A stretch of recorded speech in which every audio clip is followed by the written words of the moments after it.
Androany dia izany tokoa ny vavakainy Jesosy. Tsy hijery ny fanonjan-drano fa anao tahaka ny Petera hoe vao nahita hoe ianao io Jesosy dia niteny hoe antsoy aho dia hoeny aminao ara ianao io. Tompo, ataovy atao anatinay izany, anatinay tsirairay avy izany. Satria ianao rery Jesosy tsisy tahaka anao tokoa eo amin'ny fiainanay. Tsisy mahay manova ny fiain'ny fonay Jesosy sy mikasika ny fonay afa-tsy ianao Jesosy. O Tompo, ento eo anatrehanao izay amin'izao anatin'izao fotoana izao Tompo iombonana aminao izao. Ataovy tena mifankahita aminao ny tsirairay avy Tompo. Ny fonay Tompo. Halleluja.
Levado por tu já ter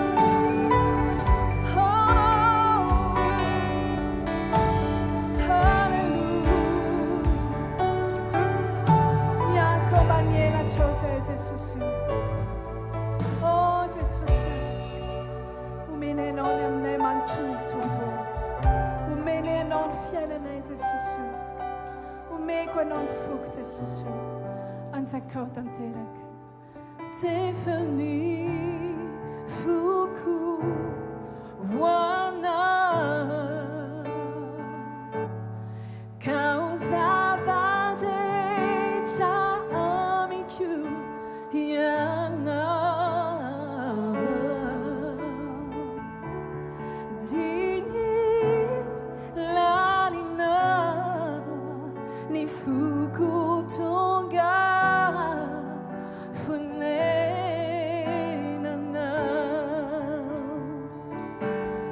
Tiffany Fuku Wana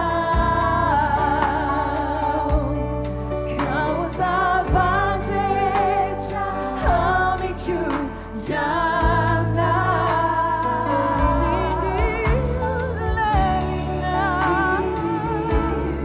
Lalina Ni Fuku Tunga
lay masina mandraky izay anao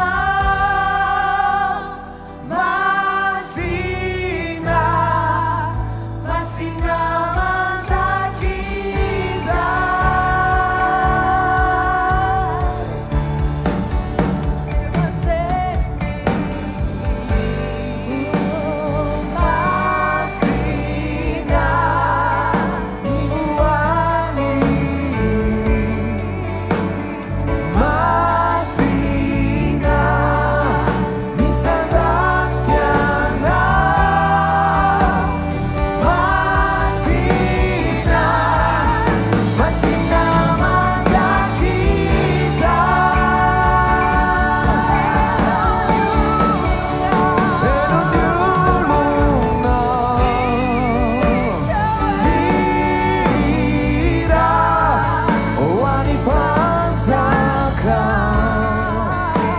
lay masina mandraky izay anao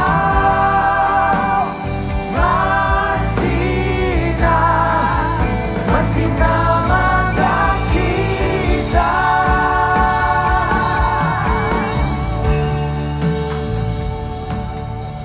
anananao avy indrindra sy lehibe indrindra ambony anananao rehetra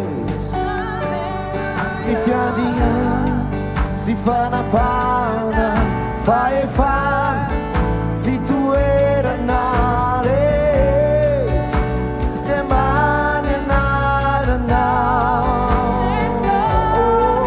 anaranao avy indrindra sy lehibe indrindra ambony anananao rehetra Jesosy sy fanapana fahefana sy toerana rehetra dia many anaranao teny masina ny voan'ny masina misandraty anao masina masina mandraky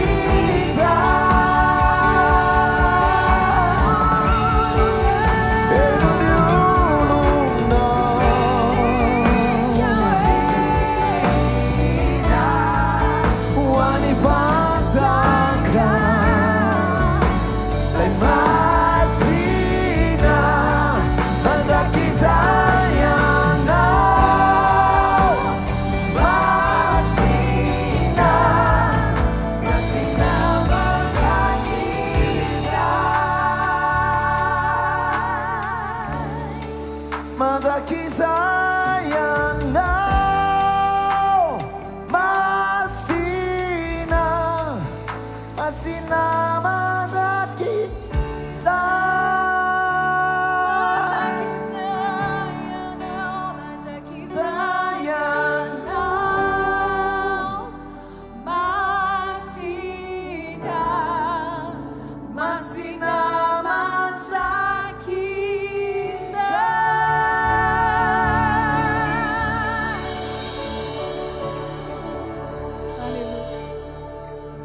Alléluia. Afaka mahazo toerantsika tompoko azafady. Tantarao izay nataon'i Jesosy any teo aminareo menakavy. Tahiny Jesosy daholo tompoko.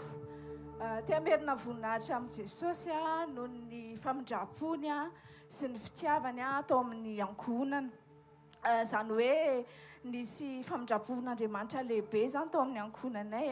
Rehefa 3 taona lasa namangy Jesosy tamin'ny alalandram-pianakaviana. Dia mbola nisy fanahiana hoe tsy afaka izany io, dia tao anatin'izany nefa nandeha foana namonjy sekoly dia miteny foana ny tompo. Dia kaiky tompony rehefa ilay miteny ireny dia miteny izy hoe tonga dia appliqueo zao dia izao.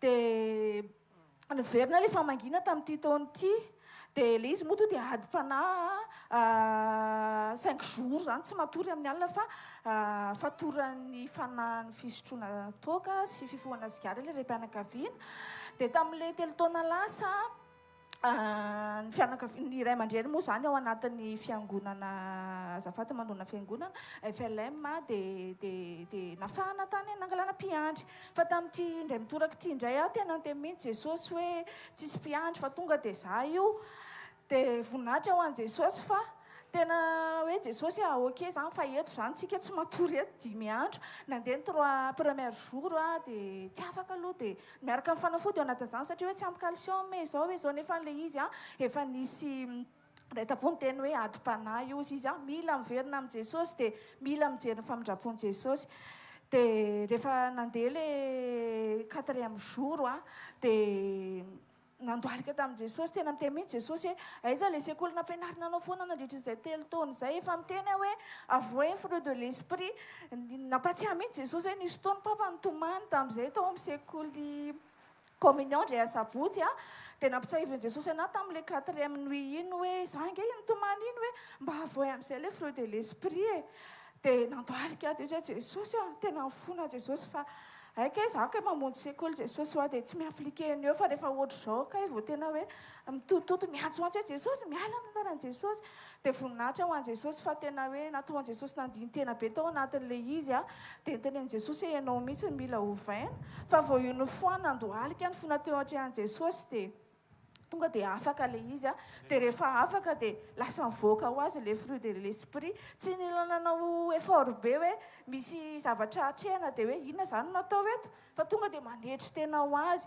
mangina ho azy dia misaotra an'i Jesosy tsika noho ny hvkl-mission fa tena miteny amintsika amin'ny alalan'ny hvkl-mission Jesosy sy amin'ny alalan'ny mpanompony dia tiako ampaherezana antsika hoe le lesona azontsika rehetra eto amin'ny sekoly rehetrarehetra dia tena hoe fotoana izao tena moahantsika hoe izay etaetan'i Jesosy amin'izay fa tsy tsika le mangataka tsony fa nitenena mihitsy Jesosy hoe aza velalany fotoana ozy izy fa efa niteneniko taminareo ange zany hoe aza velalany fotoana anamboatranao tsony fa mba avoay amin'izay le angatahako dia efa nanomboka tamin'ilay fanafana vao afaka dia nalamin'i Jesosy ao ny fotoana dia tonga dia ny semaine ray amantolo latsinainy talata larobia alakamisy zoma hatrany amin'ny fivadikanana tena hoe atokana ho an'i Jesosy dia Jesosy ho azy mamatsy amin'ny fiainana andavanandro tsy mila mihazakazaka be hoe andeha hitady vola andeha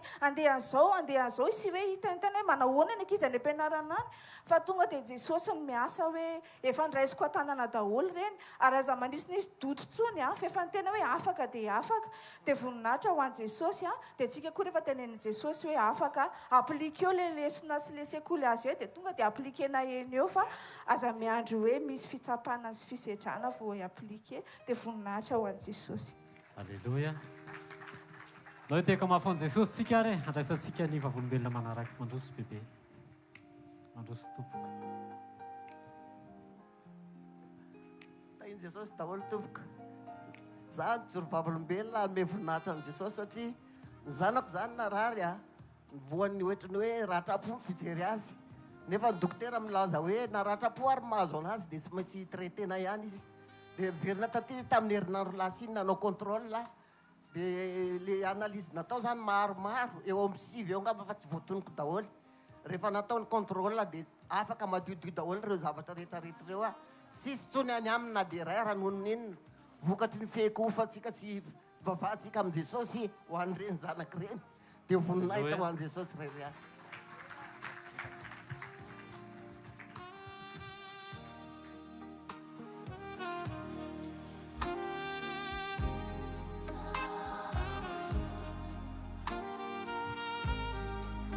Voninahitra ho an'i Zamerina voninahitra ho an'i Jesosy fa tena zavatra tsy takatry ny saina zany nataon'i Jesosy tamiko e. Raha nampianatra an'ilay zanakay zany izay dia misy examen international atao dia izay zany nieritreritra hoe mois de mai ilay izy ny atao dia nieritreritra hoe any mois d'avril vao aloha dia ray volany latsaka ilay olona miteny hoe 4 millions d'ariary ozy izy ilay droit dia tonga dia niteny zany ilay zanako hoe tsy manam-bola an'izany mamanay dia teo zany dia hoe ahoana ny atao zany iny ozy izy tsy andra fa aleo zaho izy izy hiasa dia za zany ohatrany tsy ampe zany hoe hiasa dia tsy namaly fotsiny a dia nitao an-trano moa zany le vadoka ndao amidy ny entana no nefa namidy nefa le entana tsy amin'ny valeur ny atsasaka le zavatra akory fa tena fidily le olona mividiny mora toy za hoe zao ranga andao antsika nankina amin'i Jesosy a satria navelako zareo nanao izay nataony aloha satria hoe tokony hoe anaiky ny lahy dia nanaiky taminy a fa rehefa tsy mivoaka le solution a dia nampijiriko amin'izay ny na hoe andao antsika hiresaka amin'ny Jesosy amin'izay dia niantso amin'ny pasteur papa ampio am-bavaka ho za fa hafa ihany le hoe roa no mivavaka dia teny tamin'ny papa moa dia isy papa hoe raha sitrapon'i Jesosy izy dia ahisy olona hoe za mpahita fitianareo dia nandeha teny foana moa zany le fotoana 19 novembre ny faran'le izy ny olona efa tamin'ny 15 novembre teo nandoa farany tao amin'ny école dia efa hoe lisy zany efa hoe atsanao ako zany efa mijery calendrier foana dia za zany teny hoe Jesosy a izay miandry ianao a androsy foana tsy anakenatra zany jery fa amin'ny ora farany ianao anao miracle ianao anao zava-mahagaga tsy takatra izy saika ianao latsinainy maraina amin'izay anisy ny antso za ampiasana amin'io midinedina be ianao ve mamanjo anazy za atao ina ny problème anareo fa natao ampianarana ty tonga dia nitsoriko hoe zay hoa problème financière zao hoe ohatrinona ny zakanao taitra be Jesosy a saika andeha andohalika kay mampivoan'olona be dia be nivoaka mihitsy anakaina dia tena lasaka raha ma Jesosy a inona nataoko anao e nalaka mihitsy ara fa efa dia kany indray mandeha tsy afaka fa hoe miasa inona nataoko anao Jesosy a tena izay na hoe inona nataoko anao Jesosy inona nataoko anao e inona dia anao izy izy izay zakanao izy izy fa ohatrinona ny zakanao ny anana indray any tenenana le ohatrinona ny zakanao alefaso le zaza mianatra fa tsy mety zany dia tonga avy aty izy izy talata maraina miresaka tsika dia niantso anazy a talata efa milamina zany e aty mihitsiny a dia nefa ny tamin'le zokony jeren'le izy a la réunion le volany tokony le zany hoe 19 novembre tsy azo hitalahoana reo olona reo satria international le izy eto mihitsy a zao miresaka ankahanareo vita aza matahotra tena hoe voninahitra ho an'i Jesosy fa tena tsy takatry ny saiko e tsisy zavatra nataoko an'i Jesosy e tsy afapoana amin'ny fampona amin'ny rehetrarehetra fa zavatra nataon'i Jesosy anazy zany tena trop tena voninahitra ho an'i Jesosy reny any Alléluia. Par sa grâce. Alléluia. Nitsoro vavolombelona zany exprès mihitsiny fa za tokony tsy ho eto androany fa tokony ody any mivady aman-janako dia niteny tamin'i Jesosy tamin'ny talata hoe tsy handeha Jesosy raha tsy avy mijoro vavolombelona dia eto aho zao dia tamin'ny za zany isaky rehefa mivavaka dia misaotra foana hoe Jesosy mankasitraka amin'izay rehetra tsy avelanao hitranga eo amin'ny fiainako izay toananao tsy avelanao hitranga zany foana no ambetim-bavako isaky ny mivavaka dia naseho an'i Jesosy anahako tamin'ny talata tamin'ny latsinainy hoe ny tsy navelako nitranga taminao dia ataoko ho fantatrao androany niala avy any Antsirabe latsinainy ho aty Antananarivo za rery mitondra fiara dia manao asa mbola mandeha any Soavinandriana Apefy miainga maraina valo sasany alina vao miditra aty Antananarivo dia mandeha orana fanana rehetrarehetra nandehanako tamin'ny lalana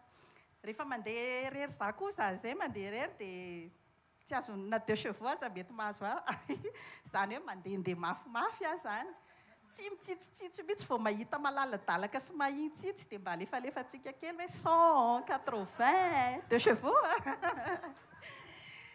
dia tonga taty Antananarivo dia naka parking dia nivonoko ny fiara dia lasa nandeha nody amin'ny valo sasany alina tonga amin'ny maraina monjy sekoly zany dia namelona fiara nirehatra amin'ny bateria dia niantso amin'ny vadiko mirehatra ho le bateria fa ahoana tsisy dikany zany e tsy haiko fotsiny io fa rehefa velona ny fiara dia ndana ho eto ok dia nahemotra amin'izay tsy nety niodina mihitsy iny volant iny tena tsy nisy nininona tena hoe torovana ny tanako za tafiemotra dia lasa naveriko naka parking dia nivonoko velomoko indray dia nahemotro tena tsy nety niodina le volant dia niantso amin'ny vadiko misy problème ty fiara ty tsy mety miodina le volant fa inona ny olana fa hijereo mécanicien fa alao aloha za andeha hianatra sekoly vonoko ny fiara dia mandrapokonikonako teo dia niantso mécanicien tany ny vadiko dia niteny hoe namerina niantso anahy vérifie aussi sokafo le capot dia jerevo le ohatr'izao sy ohatr'izao jerevo misy courroie tapaka ve Nisokafana le capot a jerena le courroie niraisiko tamin'ny akikely ohatr'izao efa niala reto a za zany a tsy fantatra hoe taiza io niala tamin'ny fotoana fa raha za le mandeha mafy ny orana rehetrarehetra tena hoe mandeha mafy 100 km zany rehefa tsara be ny lalana fa tena hoe maty azany na hoe potika amin'ny fiara na tsy haiko hoe tena teo ahako a dia mbola tsy taitra teo nakapoko ny fiara dia hijery andaso fa hiantso mécanicien dia apetaka io soloany courroie tonga tao amin'ny sekoly fa io lohalika io nalemy mandra-pivokako tao hoe tsy tahotra ny ho faty a fa hoe kakana sy vovoka fanarovan'Andriamanitra tena hoy za hoe Jesosy afa ino za nge tsy mendrika noho ny olona rehetra za nge mpandika ny sitraponao tsy mpanaraka ny teninao zao fa maninona ny arovanao misaotra fa zay le hoe misaotra makasitraka anao amin'izay rehetra tsy avelanao hitranga amin'ny fiainako dia nisoloana le courroie tena nytany mécanicien indray aho hoe ahoana manao ahoana efa nisoloana mahazo mandeha ianao fa mila soloana le tondeur ao izy fa efa tsy dia tsara mahatonga any Antsirabe fa za ndrengy eo ahody za ndrengy andeha zao mety foana io hoe tsy mbola maharitraritra io fa ataovy milamina ny fitadiavanao an'le tondeur fa mandeha any ok ho zany dia lasa dia tsy taitra dia tsy nahetsiko tsotro izao fotsiny le fiara avy eo fa noentiko namonjy sekoly laroby fotsiny dia tsy nahetsiko teo tsony tonga ny lakamisy ariva dia andeha hamangy ny dadako dia noentiko indray le fiara rehefa noentiko le fiara dia nitseky daholo indray teo amin'ny tableau ny voyant rehetrarehetra dia niantso amin'ny vadiko misy mirehatra daholo indray nge le voyant ato fa inona ny problème tsisy dikany io tsy maninona io fa zao rehefa tonga any amin'ny dada any ianao dia jereo kely indray atsatotsatoy le fil fa sao dia tsy napetraka le mécanicien tsara ozy izy ok dia nefa mafy be ho any ato rehefa avy eo dia efa ody zany dia mafy be daholo le fil tena miditra tsara fa inona ny problème tsisy problème io fa ty Antsirabe jerena fa za nge tsy mahay tsy mahalala mécanicien ihany ozy izy sady sositra kely izy toy za enao ara tsy mahalalako zany alala ho sady nitapahako ny telefona tsy tafandromandry tany izy andro alina be izy namerina ny antso anahy rapitso izy rapitso maraina misy mpanao diagy eo hijereny le fiara anao dia tetavy le tondeur fa hosoloko ihany alohan'ny deparako alohan'izah andeha fa Sabotsy avao andeha lasa amin'izay izy tonga le mpanao diagy ny asany fa tsy mécanicien jerevany daholo le izy teo dia hoe effacé dia andeha hanao essai izy rehefa andeha hanao essai izy tsy haiko tsy fantatra za tsy nanatrika tao fa nisokafa ny capot dia niverifie izy alohany andeha hanao essai efa kely sisa indray no mitazona an'le courroie dia niantsony vadiko izy hoe tsy maintsy soloana io tondeur io fa votsitra foana io dia hitanareo amin'izany tena miseho amin'ny endrika rehetra Jesosy amin'ny fiarovana ny mpanompikely tena hoe nasehovany indray zany hoe mila tena tsy maintsy soloana io fahazavariana fa efa dia olona tsy mpanao diagy dia ndana fidio ny pièce fa soloko izy dia nisoloana le pièce dia ao le tôbila fa mbola tsy mandeha aloha fa mbola tsy vita le izy fa hoe miresoliana tetavina solution le mpanao diagy dia izay le hitsoroana fahavolombelona tompoko dia tahiny Jesosy daholo alleloia asaika anao hitsangana andaontsika hisaotra an' Jesosy raha fitinina le témoignage dia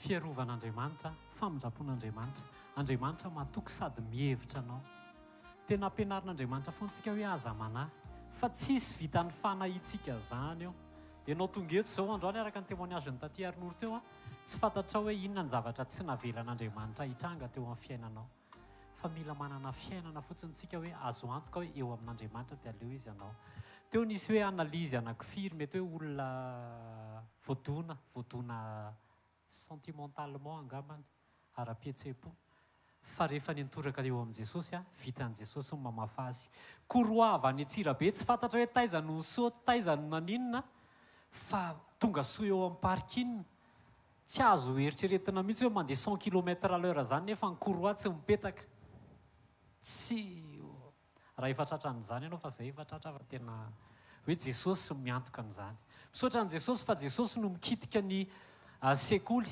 tokony ando 4 millions d'ariary tsisy olona azonao terena zany hoe terangamba aloava ty aloava ty tsisy azonao terena zany fa Jesosy no mikasika ny fon'ny tompona sekoly hoe inona ny olana e ohatrinona ny zakanao dia ozy izy le ranabavy teo hoe Jesosy mifona fa impiry fifadikanina isaky ny alakamisy noho ny asa dia tsy afaka kanefa ianao dia matoky foana mijery mihevitra mikarakara zany ny rainao zany ny Andriamanitra ivavahanao zany eto aloha tsy misy asa fanompoana indraindraina eto tsy misy fiangonana indraindraina fa ny voninahitra rehetra dia any amin'i Jesosy irery any raha nay miteny tamintsika Jesosy dia mahay miteny amin'ireo karazana fiangonana rehetrarehetra ireo aleloia tsy mary aleloia amen tena hoe Jesosy ny nanafaka olona voafatotry ny sigara tena asorony Jesosy mihitsy hoe tsy any amin'ny olona tsony zao ny fifantohana fa raha ny zanaka no manafaka dia ho afaka tokoa ao anatin'izany raha mbola matsapitsika hoe misy fatotra dia miazaka zaho amin'i Jesosy aza atao lany fotoana Jesosy hanamboatra fa efa Jesosy mihitsy no miteny aza atao lany fotoana hanamboatra avoay le izy Jesosy no mitomany tena mba miangavy avoay amin'izay ny vokatry ny fanahy efa Jesosy reto no miresaka amintsika aza mahita olona fa mahita an Jesosy andao tsika tena hisaotra an Jesosy ny amin'ny fiarovany ny amin'ny fitiavany ny amin'ireo takatry ny sainao ny amin'ireo tsy asehony anao fa amin'ny fotoana rehetra dia isaky ny indray mpimaso izy dia mihevitra anao ray amin'ny anaran'i Jesosy mankasitraka anao zahay misaotra Jesosy fa tsara aminay ianao misaotra ny amin'io zavatra tsy avelanao tonga eto amin'ny fiainanay ary misaotra ny amin'ny zavatra izay avelanao tonga eo amin'ny fiainanay misaotra fa mihevitra anay ianao tsy hoe izahay no tanteraka fa noho ny fitiavanao noho ny famindramponao dia isaky ny indray mpimaso no hijerenao anay fa ndrao misy manimba anay na andro na alina dia miaro anay ianao misaotra ny amin'ny fahasoavanao misaotra noho ny amin'ny famindramponao misaotra noho ny amin'ny fanafahanao misaotra noho ny amin'ny valina analizy misaotra noho ny amin'ny fampahitana fity fa izany rehetrarehetra izany dia noho ianao no tao ambadika izany Jesosy misandrata vavaka koa zay Jesosy mba ianao nanokatra amin'ny masom-panahy ny olona tsirairay avy tsy hifantoka amin'ny olona fa hijery anao tsy hifantoka amin'ny olona satria fitaovana ihany zay mety hoe hiaraka amin'ny vavaka fa ianao no mpamaly vavaka ianao ray no mamaly ny vavaka tsirairay avy ianao no mihaino vavaka ary ianao no mamaly na amin'ny eny na amin'ny tsia ka noho izany dia ianao no hisoranay oka ny voninahitra rehetra ho any aminao ary ho anao irery any fa misaotra noho ny amin'izao fisiany izao assemblée izao ahafahanay miara mivavaka misaotra Jesosy misandrata mandrakizay voninahitra dia ho anao irery any amin'ny anaran'i Jesosy amen andao tehaka mafy ho an'i Jesosy adraisantsika mpanompon'Andriamanitra mandra-pahatonga ny eto dia misy filazana misy akanjo adiny teto tamin'ny heriny ry amin'ny pasteur Njiviry dia misy firavaka latsaka raha ianao ny tompon'le izy dia mba manantona anakely ianao dia anontaniako anao hoe inona le izy dia omenanao raha marina ny valiteninao amin'ny dia fa mafy ho an'i Jesosy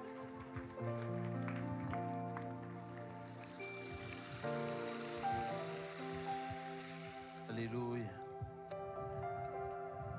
miarabantsika indray amin'ity maraina ity mba fantatrao fa zany maraina vaovao orairay eo anatren'Andriamanitra zany tsara lavitra zany noho ny arivo-taona tsy isika miaina fa isika manana ny fanatrehany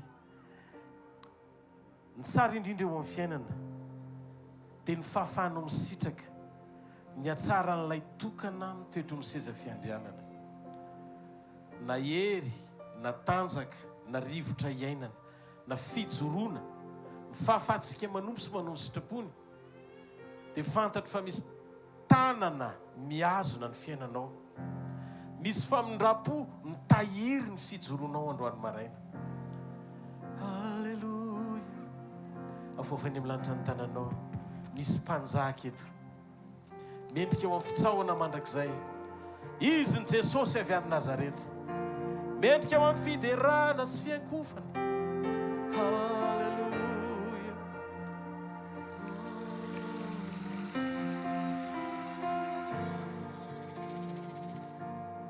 misy misy mpanjaka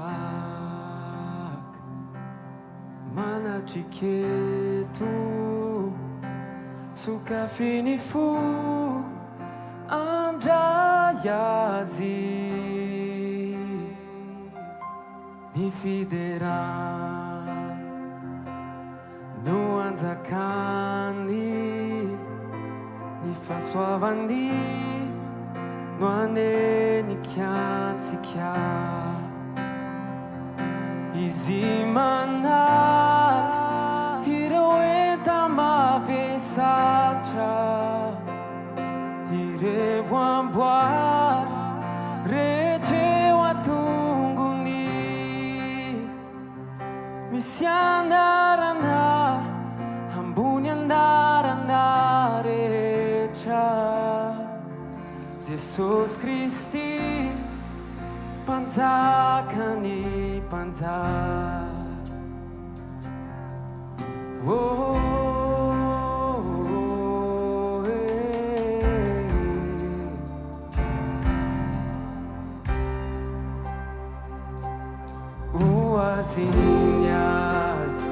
Sandatsika ny amin'ny tanantsika mezatsika voninahitra ny mpanjakatsika medrikilay nandreso antsika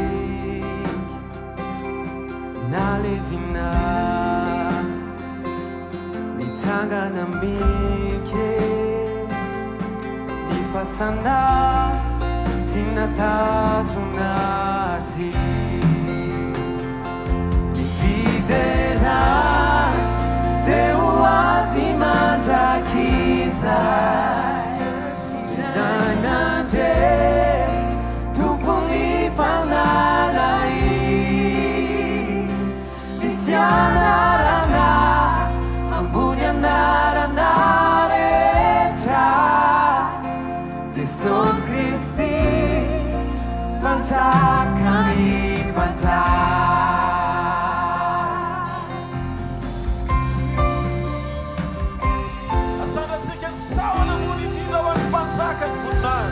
Zay mendrika eo amin'ny seza fiandianana mandrakizay mpanjaka ny mpanjaka sy tompoko lay mendrika kofa ny hoe halleluia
Jesosy Kristy mpanjakany mpanjaka atao itentanana mafy eo amin'ny mpanjaka ny mpanjaka halleluia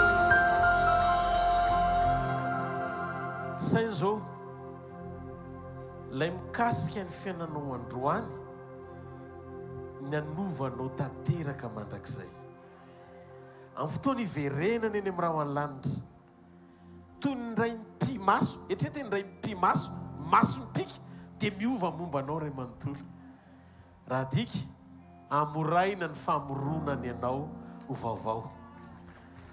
Mety mieritreritsika hoe Jesosy tamin'ny voalohany ianao nidina teo amin'ny vovoka na nisy fofona teo ambahavoron'ny olona dia tonga olombelona ny olona. Fa amin'ny fotoana iverenanao maninona ny ray mpimaso monja dia miova ny zavatra rehetra satria ao ambadiky ny fanomanany ianao ara-panahy dia manamora ny fanovany ianao hita maso izy. Omaniny sika androany ara-panahy ao anaty fiombonana dia rehefa mety ilay fiovana ao anaty dia afainganina ny ray mpimaso ny anovana izay eo ivelany. Zany mimpanjaka anao ry ziona zanakavavy. Tiako ianao ite tanana nome voninahitra ny anarany. Halleluja. Orakolaka mafy ho an'Andriamanitra. Halleluja. Mitenena Jesosy mampianara anay, mampahereza anay. Aza mahita olona zany fa ny olona afaka miovaova izay ampiasainao. Fa mahita azy ao anatin'ny teny, fa ny teny lalana, fahamarinana, fiainana ho anao mandrakizay.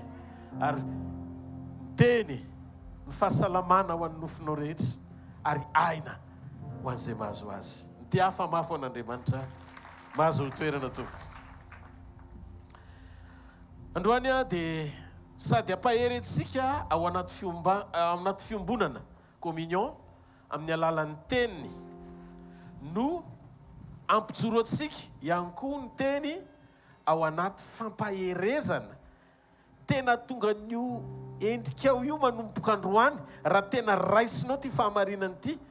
Itsikitsika ianao voaketo dia anana fanantenana dia tsy te hanotatsony dia te hanoroso ao anaty fiombonana dia mahazo aina eo amin'ny fiarahanao amin'Andriamanitra. Fatary fa ao anatin'ny révélation Andriamanitra dia manangan'olona Andriamanitra ao anatin'ny révélation. Ary ny olona hovain'Andriamanitra ao anatin'ny révélation dia izay olona nandray teny fiainana ao anatiny ho tonga fiainany andavanandro eo amin'ny tontolo manodidina misy azy. Mba azonao veroka ve zany? Raha diniko amin'izany teny taty arin'oro tao anatin'ny fiarovan'Andriamanitra zany dia koroa anankiroa ny tapaka angamba. Sara ihany. Koroan'ny ventilateur. Assisté. Fa tena mety tena tonga dia mibrioky ny fiara iny dia tsy niodina tsony ny volant dia nandeha tany amin'izay tiany aleha. Fa za miteny aminao misy tanana anankiray izay miaro. Ary amin'ny fotoana matapitra ny kajinao dia eo ilay tanana no mitsotra mitondra anao any amin'ny destination tiany ahitananao. Ary io fiainana io raha mbola tsy tian'Andriamanitra hoe hatreo aloha ninninona zavatra mitranga eo dia arovany ianao satria mbola misy raharaha ilany ianao eto ambonin'ny tany. Andao ite tanana mafy noho ny fiarovan'Andriamanitra ny zanany. Horakoraka mafy be eo an'Andriamanitra. Halleluja. Androany izy arantsika ao anatin'ny fotoana fohy hoe ny tokony anananao fahatoniana ao anaty fiombonana amin'ny fiarahanao amin'Andriamanitra. Fa maninona ny tokony ho tony be mihitsiny miaraka amin'Andriamanitra, ninona hitany masoko mifanohatra amin'izay zavatra nylazainy. Fa maninona ny tokony ho tony? Avereny zao ho aty teny androany ity. Amen. Misy zavatra ianao mivavaka dia ohatrany mifanohatra amin'ilay zavatra nentinao mivavaka izany ny zavatra mitranga. Nefa ny teny fikasana raha tsorina dia toy ny hoe mipopoka be zany le teny mpaminaniana sy fikasana voarainao avy amin'Andriamanitra. Voalohany, fantaro hoe ohatry ny ahoan'Andriamanitra sy ny fomba fiasany hatramin'izay. Halleluja. Ny zavatra rehetra momba an'Andriamanitra dia andraisantsika lesona avy amin'ny fahafantarantsika hoe iza moa izy miaraka amintsika isan'andro. Voalohany, teteny aminao aho fa ny fiombonanao amin'Andriamanitra no mila ataonao miorona tsara, fa aza misaina zay ampitsonao na maritra ny zavatra hitranga any amin'ny ho avy zay hitondrany anao amin'ny zava-misy miseho androany. La ianao rapitsony ka tsy hidirany amin'ilay androaninao io miaraka aminy e. Ary za teteny aminao, zany mahatonga an'Andriamanitra rehefa miantso antsika dia tsy mijery izy sy mitsara antsika avy amin'izay anio misy antsika na koa ny momba antsika zay nataontsika. Tiako fantatro fa Jesosy tsy tonga eo aminao androany hitsaranao amin'izay zavatra nataonao, amin'izay zavatra misy anao sy iainanao androany. Jesosy tsy mijery hoe avy aiza ianao, fa ozy izy ny hijerevako anao dia amin'izay ahitako ny ampitsonao sy ny fiafaranao ary zay hitondrako anao. Izy zany tsy mijery anao mihitsy fa izy mijery an'izay hitany amin'ny Andriamanitra mandrakizay azy. Andaony ameko ohatra anankiray tsika ao amin'ny bokin'ny mpitsara riavana. Mpitsara toko fahenina ny 9:1 ka hatramin'ny 9:12. Dia tonga ilay anjelin Jehovah ka nipetraka teo ambony hazo terabinta teo Ofra izay an'i Joasy Abiezrita, ary Gideona zana nively vary tamin'ny fantaka teo anilan'ny famiazam-boaloboka mba hafeniny ny Midianita. Ary ilay anjelin Jehovah niseho taminy ka nanao hoe, Jehovah ny momba anao ry lehilahy mahery. Rehefa miona sy mahita ny Gideona le anjely dia ozy izy hoe afatra avy amin'Andriamanitra. Jehovah ny momba anao ry lehilahy mahery. Lehilahy mahery ve afenina. Lehilahy mahery ve afenina na miafina. Lehilahy mahery ho ny Gideona. Mampite anontany tena hoe fa ahoana raha zany nahita mba niteny tamin'ilay anjely aho hoe raha zany nahita an'io anjely io tamin'izany mba mifanena tamin'ny mba nahazo ny resaka izay. Dia nanontaniako izy, ory anjely ô, azafady fa mba te-resaka kely aminao aho. Fa taiza talohan'ity feonan'androany ity moa Gideona ny nandresika hoe mahery a mahery. Efa nisy ady ve teo aloha nampandresena azy ka natonga azy nlazainao fa hoe mahery. Tamin'io fotoana io tiako fantatrao fa ny Israely rehetra, Gideona sy ny ankonany dia victime tamin'izany teo ambany vahony Midianita. Midianita sady maro anisy, manana fitaovana raitra ety miady. Ny Israely vitsy anisy, sady nampahoriana tao anaty fanandevozana ary tao anatin'izany foko izany nisy any ity Gideona ity. Eto nefa rehefa miaraba ilay anjely dia tsy niteny hoe araba ary ilay raraka fa ho arenina, na hoe le feno tahotra fa ho atanjahana, na hoe lay orosomanitra indrindra fa omena arena, fa tonga dia zavatra fanohatra amin'ny tamasony ny raban'ilay anjely amin'ny Gideona, ry lehilahy mahery. Za ry avana teteny amintsika ary te-hanahitra antsika androany maraina. Andriamanitra mahita ny hoavinao ary fantany fa ny hoavin'ny Gideona dia hibata fandresena andresy izay natahorany. Miaraka amin'ny Jesosy zany, mila fantatsika ity fahamarinana anankiray ity.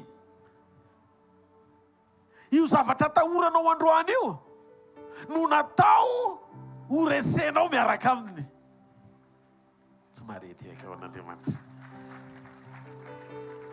Noho izany raha miatika an'Andriamanitra tsika androany, ny zavatra ataontsika dia tsy miezaka manokatra ny mason'Andriamanitra ahita ny fahasarotana zay atrentsika amam-bavaka. Tsy hitanisa hoe mafy be ny lalovanao, mangirifiry ny mahazo anao, aza sokafana amin'ny mason'Andriamanitra hijery ny problemanao sy ny ady atrenao.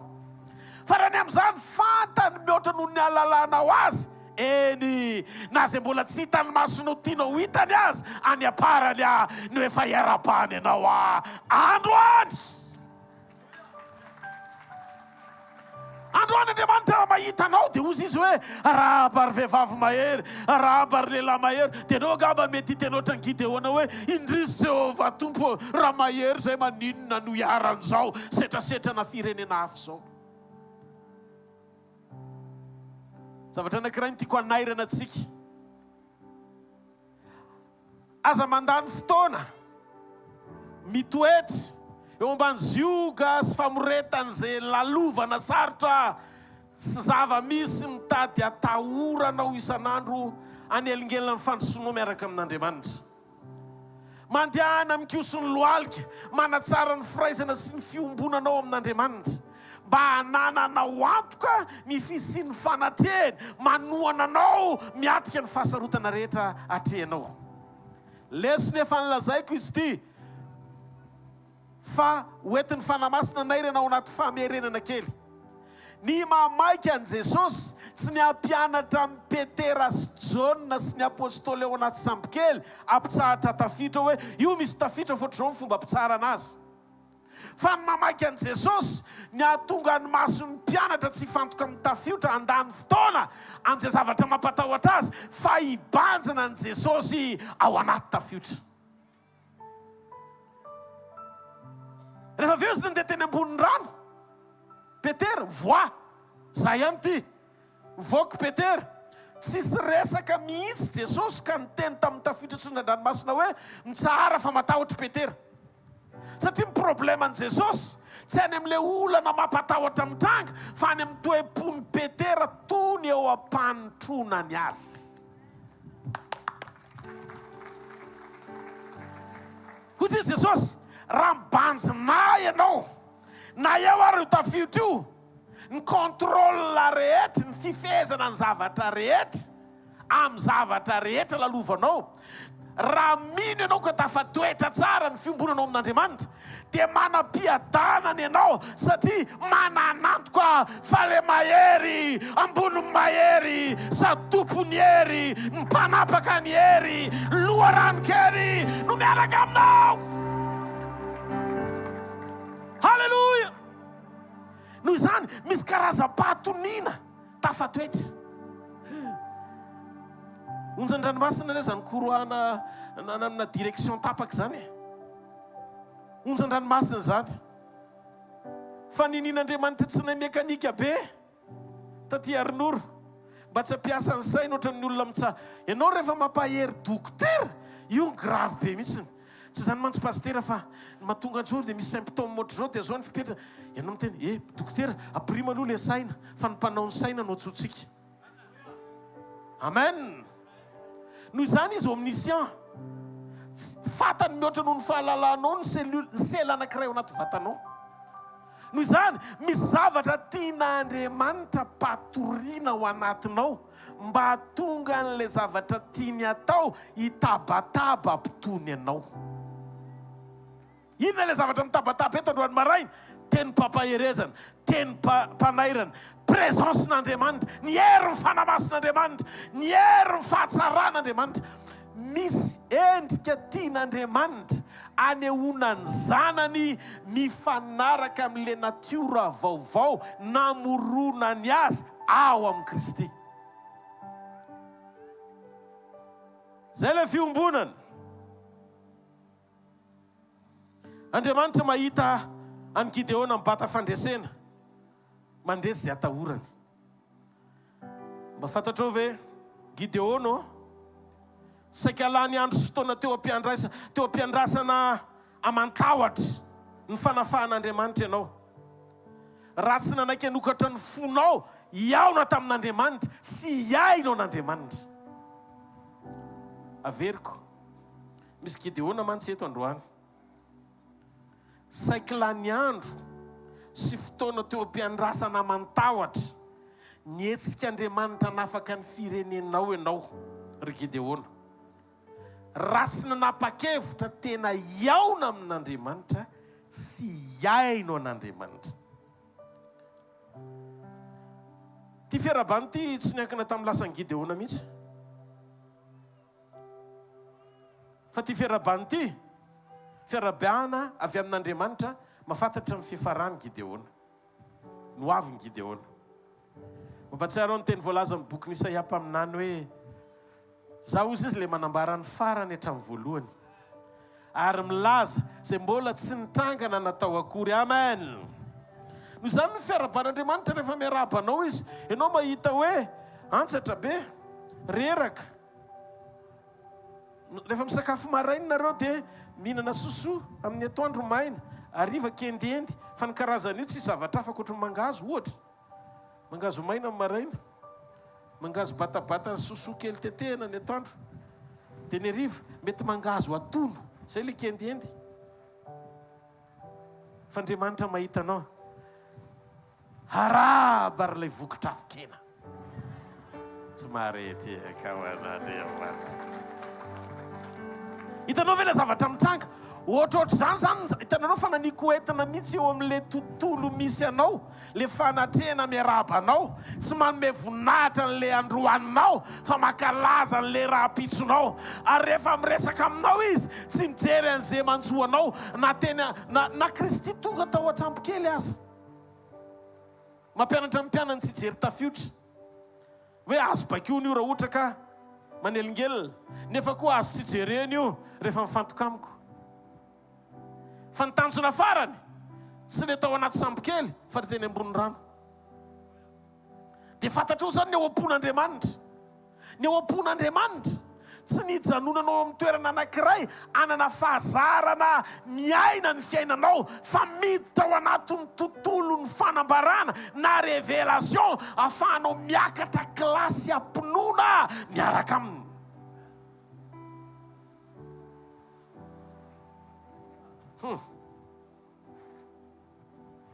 Ny Gideona izay hitany noho ny lazainy,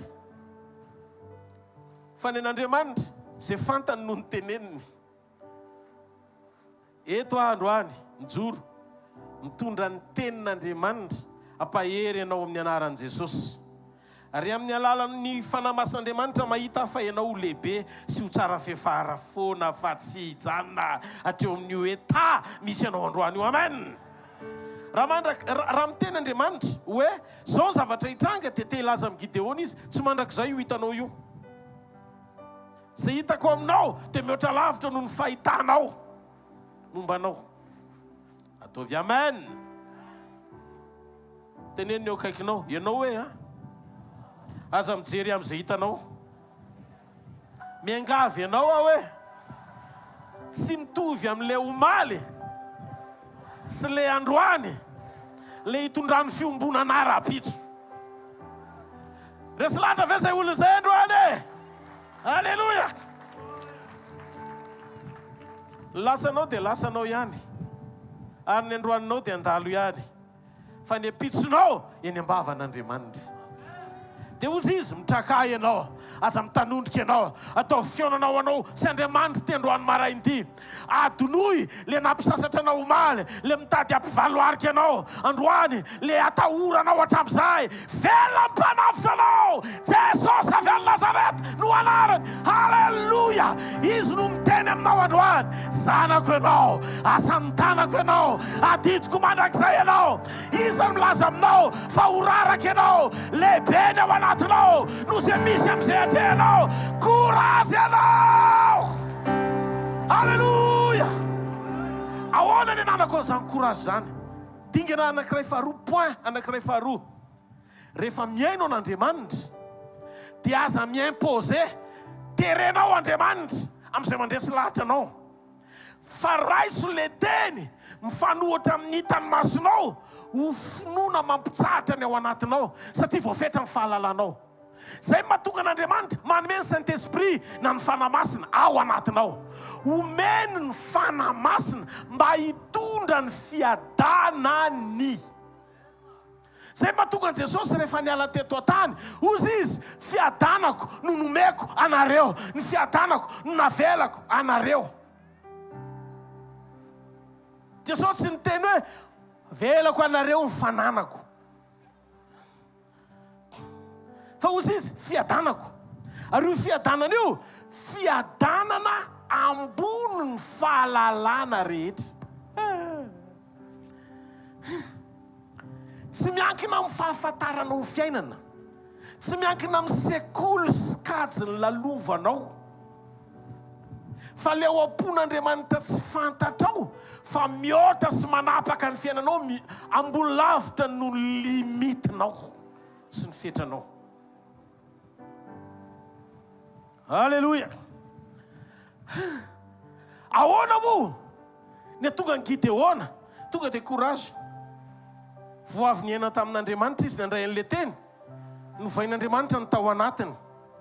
Le Midianita natahorany, lasa sahany nanatrika azy satria nahazo teny pampaherezana izy. Nialalana fa niona tamin'Andriamanitra marina ny olona anankiray, ary nandray tenin'Andriamanitra marina ny olona anankiray. Misy fiovam-po manova ny attitude ny olona io hifanaraka amin'izay nolazain'Andriamanitra ny aminy. Lasa tsy karazan'olona ianao, feno tahotra. Anahoana ny trangarapitso, inona ny zavatra miseho. Halleloja. Ozy izy Andriamanitra tsy miankina amin'izay zavatra hitanao le izy. Amen. Tsy miankina amin'izay zavatra renao tsy fantatrao le izy, fa miankina amin'izay zavatra tiako atao aminao le izy. Jereo ane rehefa miantsotsika eo amin'ny fanompona Jesosy tahaka izay nataony tamin'ny Gideona, dia tsy nankininy amin'ny kapasité anao, ny fahaiza-manaonao, na toerana position misy anao ny fiantsony. Andriamanitra, hitanareo zay no maharatsy an'le hoe ao amin'ny asa fanompona dia lasa ianao mijery toerana position sy mijery moyen. Hoe izy no manana position tsara kokoa, na hoe izy no manana an'io kapasité io. Tsy fifidianan'Andriamanitra zany. Andriamanitra tsy mijery kapasité na mijery position, tsy mijery hoe inona ny zavatra hainao atao sy vitanao, na fahalalana nitovozinao, na toerana misy anao. Tsy mijery an'izay Andriamanitra. Ary isaorako Andriamanitra fa atao anatin'ny ty asa fanompony ity dia mametraka mihitsy Jesosy ny fanokafana sy fametrahana ny lanjan'ny fifidianany. Mety ianao le olona tsy mahavita ninina mihitsy fa tiako fantatrao, mety ianao io mihitsy le ilain'Andriamanitra. No zany aza complexé amin'izay position misy ianao. Halleloja. Fa zao topoy fotsiny ny Andriamanitra. Fa nisy fotoana n'Israely sakiringana satria niantehitra tamin'ny Mosesy. Fa tapona ny mason'ny Mosesy fa ny mason'ny Fineasany nahita fa misy fijangajangana ao atoby na tonga le fandringanana. Dia jereo fa Andriamanitra niditra tsehatra niary ny Israely tamin'ny fijoroany Fineasa. Ny rehetra ilainy dia disposition. Mety venao. Zay ny ilainy fa tsy position. Tsy marety eka ao n'Andriamanitra. Ianao ve anaiky ny fitondrany sy ny fitantanany? Disponible ve ianao? Disposition ny ilainy. Ny fahavononantsika anao zay asainy ataontsika. Rehefa vonontsika dia izay no ilainy ho amin'ny fahatanterahany fahaiza-manao no mampiasa antsika. Ny antony, ny lany ianao fovonina, fa ny ampanaoviny ianao izy nanao azy amin'ny alalanao.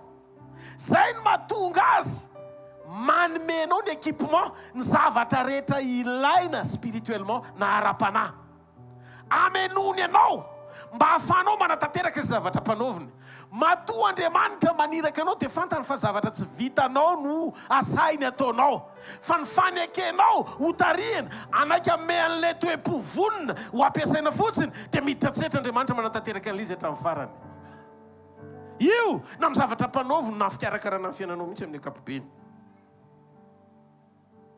Ao amin'ny fanomponsika dia manana ny herin'Andriamanitra. Ao amin'ny fiombonantsika dia manana ny hery izay omeny, fa tsy apiasa an'le hery ny mamaky an'Andriamanitra, tsy ny apiasantsika an'le hery ny mamaky an'Andriamanitra ao anaty fahatakaram-pinoana. Fa ny mamaky an'Andriamanitra dia isika manaiky esan'le heriny aloha. enoy raha tsy manaiky resin'Andriamanitra ianao averiko indray dia tsy ho ampandresen'Andriamanitra zany. Zay resiny ihany no ampiasainy andresy.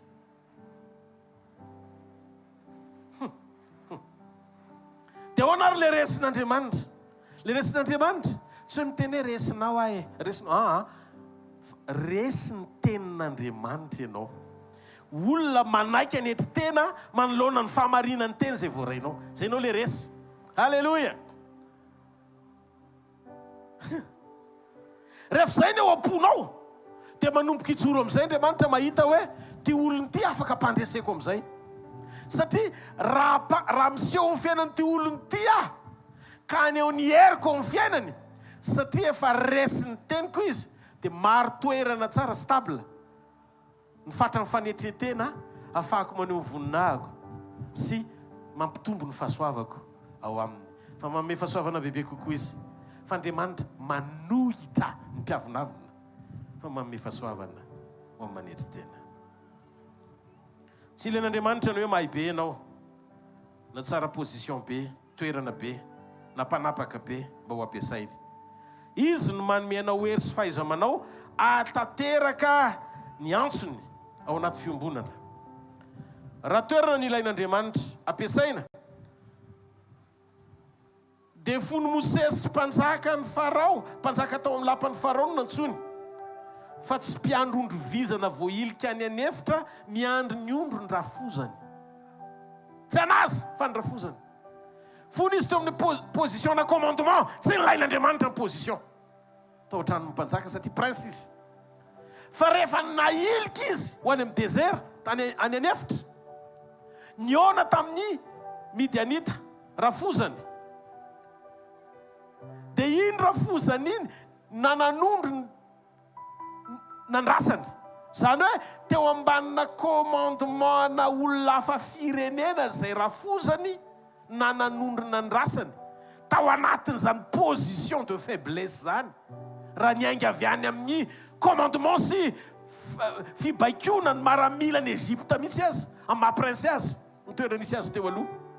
Fosy Andriamanitra, tsy ilaiko ianao raha mbola ty toetra ty ny ao anatinao, zatra mibaiko, zatra manambany olona, zatra manao an'izay mety, mbola fiainao avinavina amin'ny fonao. Tsy mila, tsy mila, tsy mila.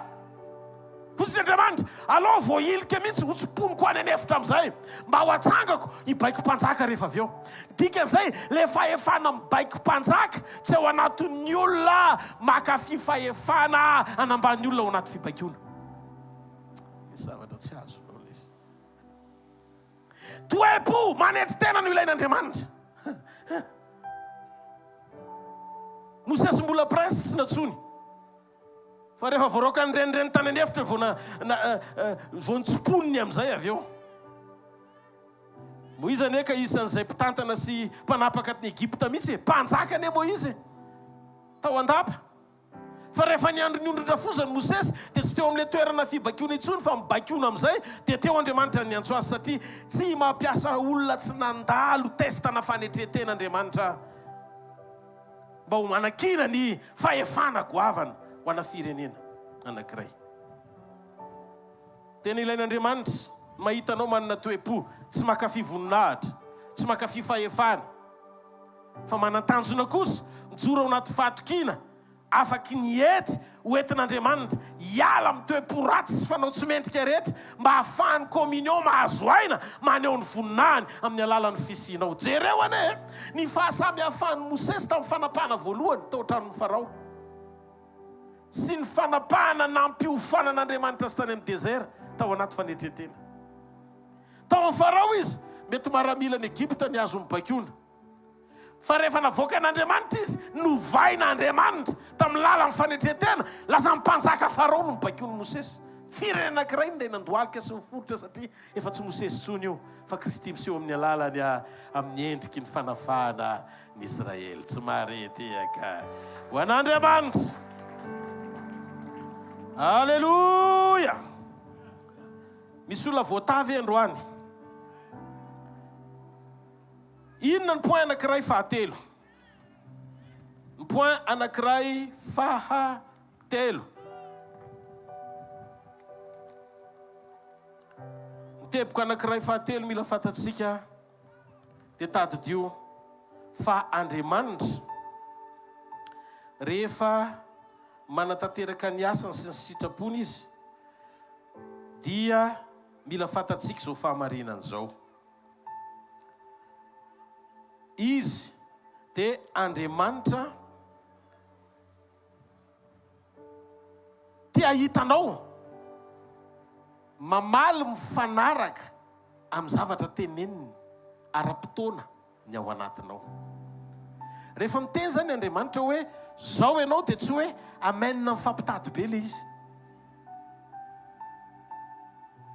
fa tonga dia amenina ara-potoana tena misy fandresen-dahatra ao am-ponao fa zay lazainy tompo ahy. Amen. Tsika reto averiko foana nalainy avy lavitra daholo tsika, nalainy avy lavitra mba ninona ho tiaviny. Amen. Jeremia toko voalohany 9:5-10. Rehefa niantso ny profeta Jeremia Andriamanitra mpaminany Jeremia dia jerenareo ny le langagen'Andriamanitra rehefa miresaka izy, Jeremia atry ny fony anao tsy mbola niforoniko tany ankibon'ny neniny efa fantatro. Wao. Ary atry ny fony anao tsy mbola teraka no efa no amasiniko sy nitendreko mpaminany amin'ny firenena. Ny fivitianako anao tsy hoe ianao tao amboaka fa talohany natao amboaka anao mission anao. Ary ny fanompona tsy napetraka hoe tamin'ile ny fidianako anao hita maso amin'izao hoe miantso anao avy nompo a Jeremia non, fa fony mbola tsy tonga tao kibo mamanao ianao nefa niresaka tsika efa hitako ianao tsy fantatro ianao. Ary kosa indrisy Jehovah Tompo indro tsy mahay mandahateny afa mbola zaza. Fa foy Jehovah tamiko asa manao hoe mbola zaza jereo tsara ne fa andeha amin'izay rehetra nirahako anao ianao ary zay rehetra ndidiko anao no ambaranao.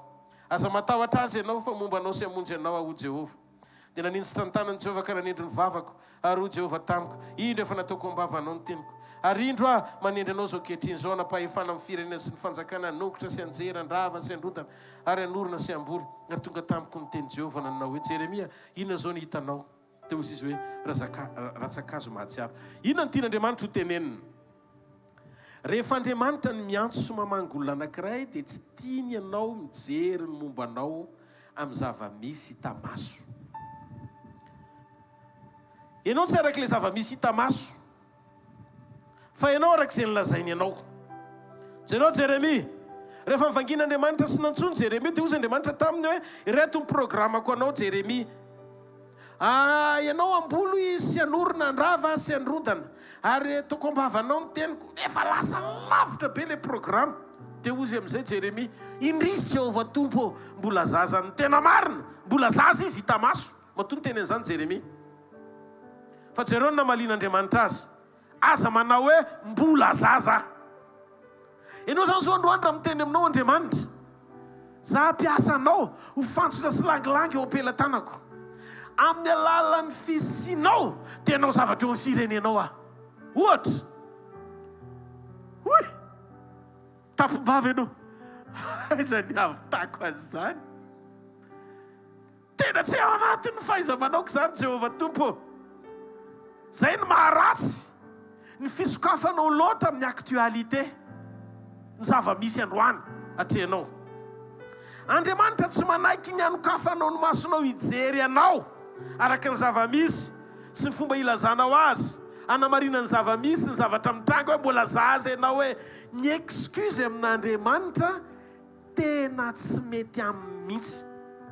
Tsy eken'Andriamanitra ny tenenanao momba anao amin'izay androany hitany masonao. Tiany ianao ahita sy teny aminao mifanaraka amin'ny zavatra nilazainy momba anao. Jeremia manana choix ianao hijerevana ny zava-misy ary manana safidy koa ianao hiaino sy hijery izay nilazain'Andriamanitra taminao so ataony aminao ary tiany ahitananao. Ny olona rehetra dia samy manana ny taonany daholo fa ny osotr'Andriamanitra sy ny fifidianan'Andriamanitra dia mifanaraka amin'ny taonany. zay mahatonga an'Andriamanitra nyteny tamin'ny Jeremia, le fifidianako anao tsy ao anatiny le vanim-potoana maha-olombelona anao eto ambony tany lalovanao, fa tao amin'ny tontolony mandrakizay maha-Andriamanitra. Noho izany Andriamanitra rehefa maniraka Jeremia ao anaty vanim-potoana, tsy mifanaraka amin'ny fe-potoan'olombelona voafetra, ny kapasiten'ny olombelona voafetra, limitiny fahalalan'ny olona voafetra, fa Andriamanitra mifidy sy miteny amin'ny Jeremia amin'ny Andriamanitra mandrakizay sy mahefa ny zavatra rehetra azy tsy mahareteka ao an'Andriamanitra. Tsy misy ifandraisany amin'ny taonanao ny ary Jeremia, fa ny fombako anao. Tsy misy ifandraisany amin'izay mahakasika anao, ny tiako ampiasana sisehoana ao amin'ny fiainanao, fa vokatry ny fananao communion azo antoka tsara fotsiny, amaro-toerana ao anatin'ny fonao ny lanjan'ny fiziko, aneo ny fahalebiazan'ny heriko sy ny fahefako. Ka ny fampiasan'Andriamanitra antsika dia militsika manana courage, fa tsy feno tahotra. Andriamanitra manakana ny Jeremia tsy hijery ny tenany, ifanandrify amin'izay anehoany ny anio azy ao anaty vanim-potoana. Fa Andriamanitra misarika ny masony ahita azy arak'izay hitan'Andriamanitra azy. Zay no mahatsara ny fifantohana amin'ny Jesosy eo am-panatanterahana ny asan'i Jesosy sy ny fifidianan'i Jesosy. Banjina an Jesosy, ilay tompos mpanefa amin'ny finoantsika.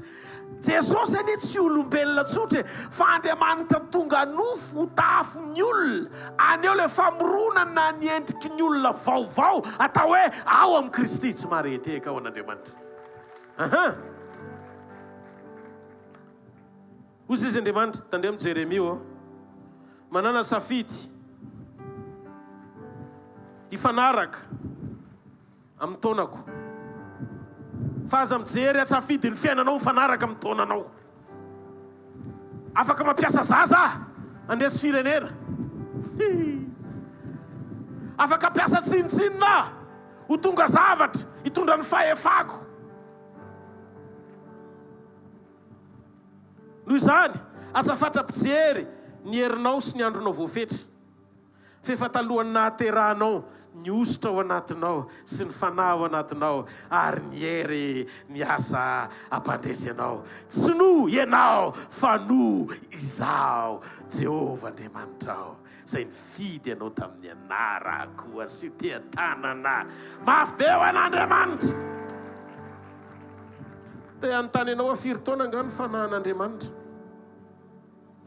Dia hozy izy Andriamanitra, oka ny ositra ambony sy mihoatra no ny sakana rehetra hitanao eto ambonin'ny tany. Ary tiako ianao ho sa hitondra ny teniko, fa raha tsy mety aminao zany dia tsy hetsika ao anaty tahotra mihitsy ny fombako anao. Raha mbola matahotra ianao fa tsy vonona dia tsy afaka hetsika nomboka nininona mihitsy sika. Fa vao nanomboka niverina indray Andriamanitra dia niteny Jeremia, hitanao ve le zavatra niteneniko? Dia hozy izy, hitako le izy mahita ratsakazo mahatsiaro aho. Wow, hozy izy Andriamanitra, raha vao mahita fotsiny ianao zako pre satria ianao décidé. Alléluia! Atsangano ny tanan'izay tapa-kevitra rehetra hoe za vonin'Andriamanitra ny ho fitaovana eo am-pelantananao, ao amin'ny ankonako aho ho modely, eo amin'ny fireneko aho hijoro, eo amin'ny manodidina anao ny sitraponao. Raha ianao le olona tsy anatahotra fa hijoro amin'ny fahamarinana na hiantra manaina aza, andeha amin'ny fahitsiana na ho mafy aza ny ady, hijoro amin'ny fahamasinana ninninina hitranga. Te hiteny aminao androany maraina, zay fotsiny no ilain'Andriamanitra. Fa rehefa ao zay fo zay, hijoro Andriamanitra ary ety ny fahavalo, tahaka ny fiepony zavoka eo alohan'ny afo, ny ampitsonika ny ratsy fanahy eo amin'ny fanatrehan'Andriamanitra.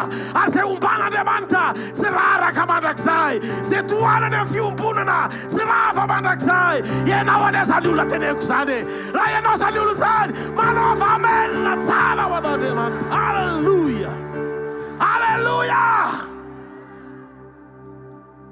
Tiako fantatra zay deuxième point ngeza be zay amin'ny fiarahantsika amin'Andriamanitra. Alleluia.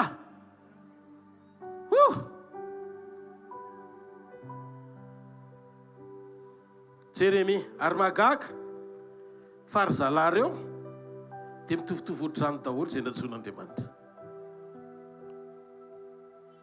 Misy zavatra mahatonga an'Andriamanitra tamany eo aminao. Tamany izy, vao mijery anao dia hoe matehonina. Inona nga io matehonina io? Pikoaka marina ianao. Pikoaka marina. Ary misy ataontsika mampitsoaka an'Andriamanitra. Inona ke le mampitsoaka an'Andriamanitra?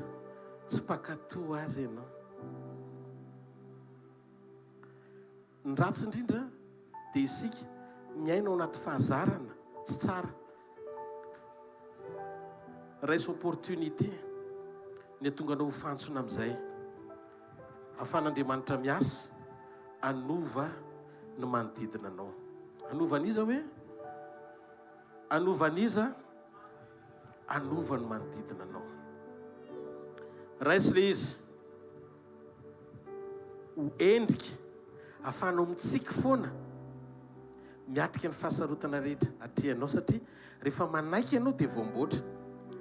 Nisy fotoana izay mivady ny resaka, ary nisy fotoana nataoko taman'olona koa le izy ho an'le ramatovy avy any le ramatovy dia mitomany izy, pastera mivadiko misotro toaka, mivadiko mijangajanga, tsisy karamatsony ao an-trano. Lasa izy dia nandray izy afaka herinandro vao mody, dia mivavaka zany. Tena ratsy zany olona zany, vavaka zany. Dia niteny amin'Andriamanitra, eno ty teny ty a, inona Andriamanitra ny zavatra ho ataoko? Le rangahy nefa tsy hitako mihitsy satria mbola tsy mivavaka le olona. Le ramatoa zany no mivavaka. Toy izay tamin'le ramatoa, ianao no mivavaka malala an'Andriamanitra. Dia andao raisitsika sy ianao hoe ohatra za dokotera, vadinao marary fa tsy ianao. Raha tanysainao amiko eto hoe marary ny andohany, dia ahoana mananina? Dia ameo an'izao izy anao diagnostika diso, satria tsisy mahafantatra ny aretin'ny vatany ankoatran'le olona teny. Tokony izy ho ny tonga eto fa tsy ianao. Fa maninona ianao ny tonga eto? Ianao aloha ny tsaboana voalohany, fa rehefa masitrana ianao dia miampitany aminy satria nofirainareo. Dia hozy izy rehefa avy eo, za tsisy tsaboana fa ny anahy fa mety. Toy izay rehefa avy eo, zao ary tsotra ho any lazaiko aminao, fantatrao fa mpanompon'Andriamanitra ary izay angatahako dia ataon'Andriamanitra. Ie, hivavaka mba io toetranao io mihitsy ny toetra mivadinao. Pastera, ohatra ny eritreritra kely hoe oka aloha tsy atao izay vavaka izay.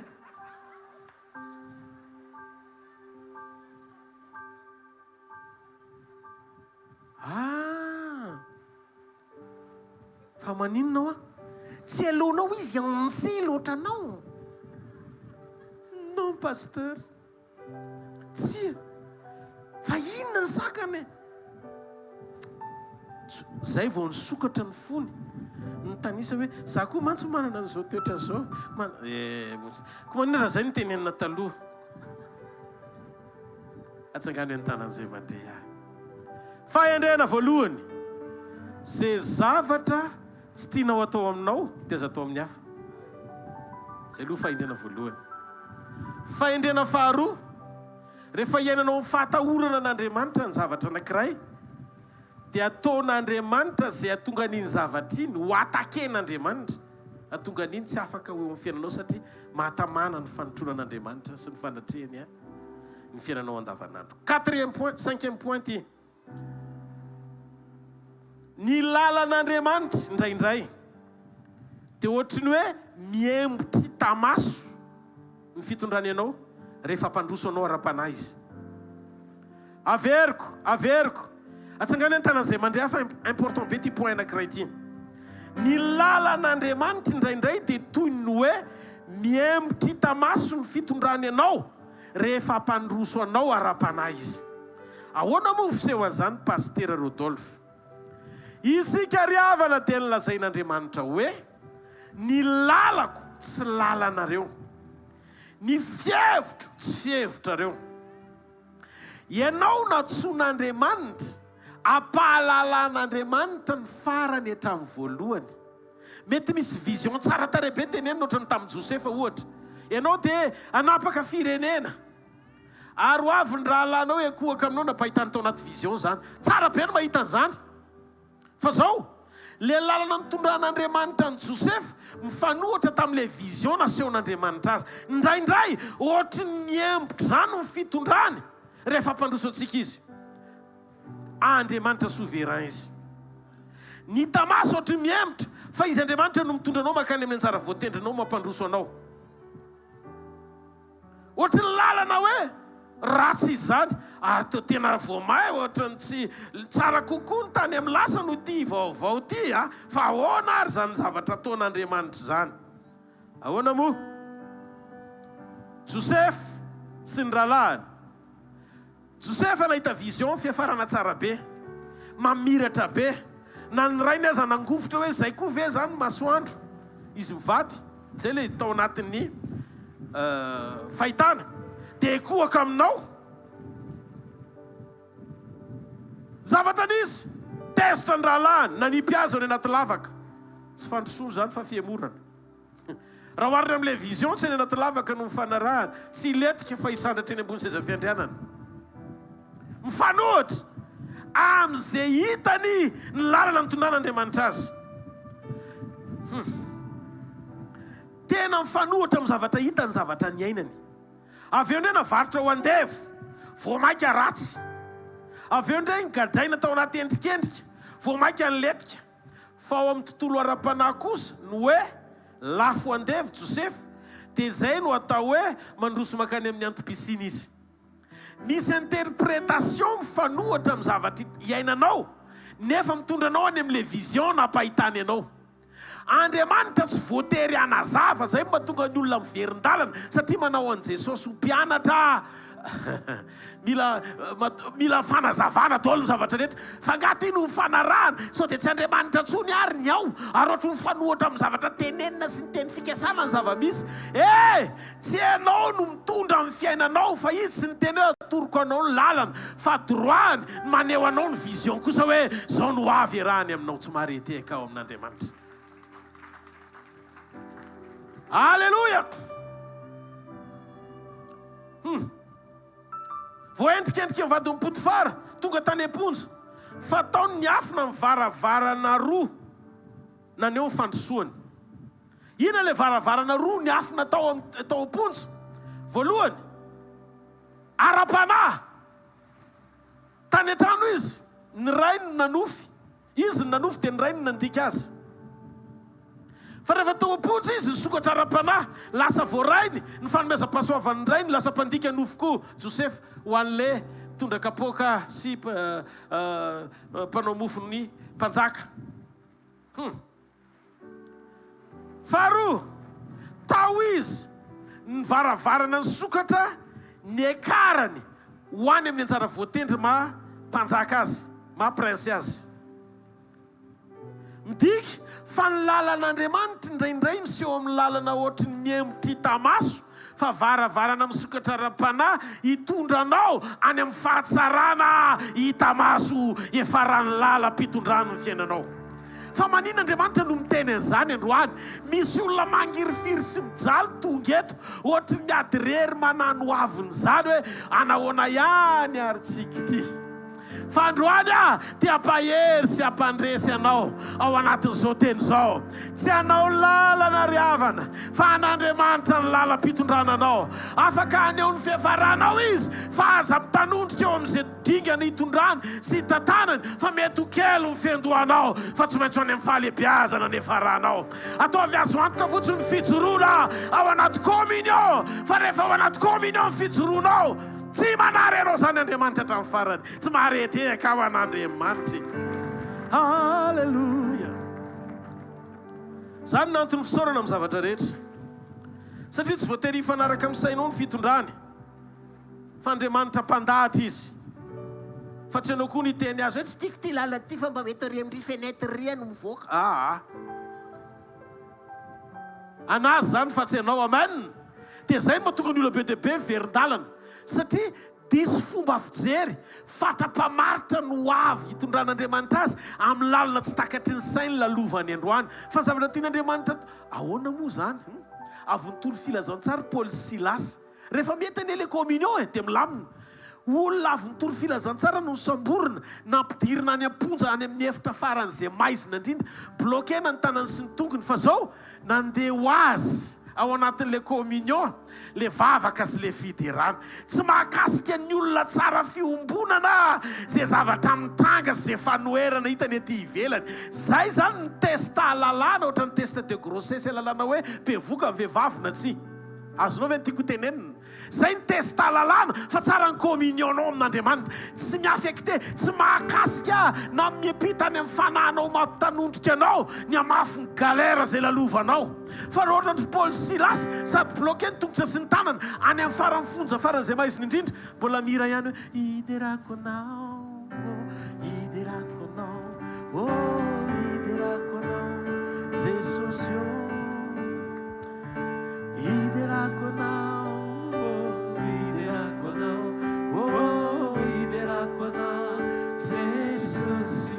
dia amin'izany miramirana ny fony Paul Silasy ahoana ndao hivavaka-tsika sotra Jesosy tsy ninninona misy anay rolandro any tsy sakana tonga ny vavanay tsy hideranao zany satria fantatray fa lehibe ny fitondranao tsy eo an-tana mpanapaka sy zao tontolo zao ny fiainanay eo an-tananao zay mbola anambarana ny fahatsarana ao an-trano matoa atondray ny misy anay dia atondray ny toerana anambarana ny voninahitra ao amin'izay voafonja rehetra eto ny mission anay tsy mission igalabo eto ambonin'ny tany mba hisitraka ny zavatra rehetra fa ny rahanao zahay anambara ny fahatsaranao sy ny mandrakizay amin'izay voafatotra arakaraky ny alehibe ny fahoriana ny seho ny alehibe ny fitiavanao sotra Jesosy misandrata Jesosy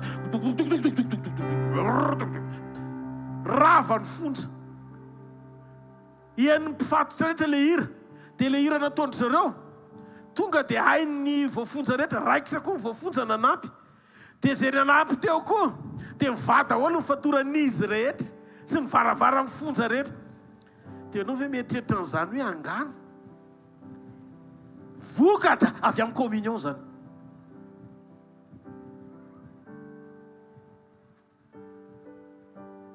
zany no antony fisaorana saora amin'ny zavatra rehetra satria tsy voatery hifanaraka amin'ny sainao ny fitondrany fa Andriamanitra mpanapaka sy mpandahatra izy ary souverain mahalala ny ataony izy tsy voatery ho le lalana tianao hitondrany no isehony rehefa izy no amoakanao anatin'ny fahasarotana fa izy dia mahatoky atao ve mahatoky izy dia marina atao ve marina izy dia mendrika atao ve mendrika izy dia tanteraka atao ve tanteraka avereno amin'ny fitondrany amin'ny famindram-pony amin'ny fahatsarany velona Jesosy misy resy lahatra ve ny amin'izany mba sy hotiaka ho azy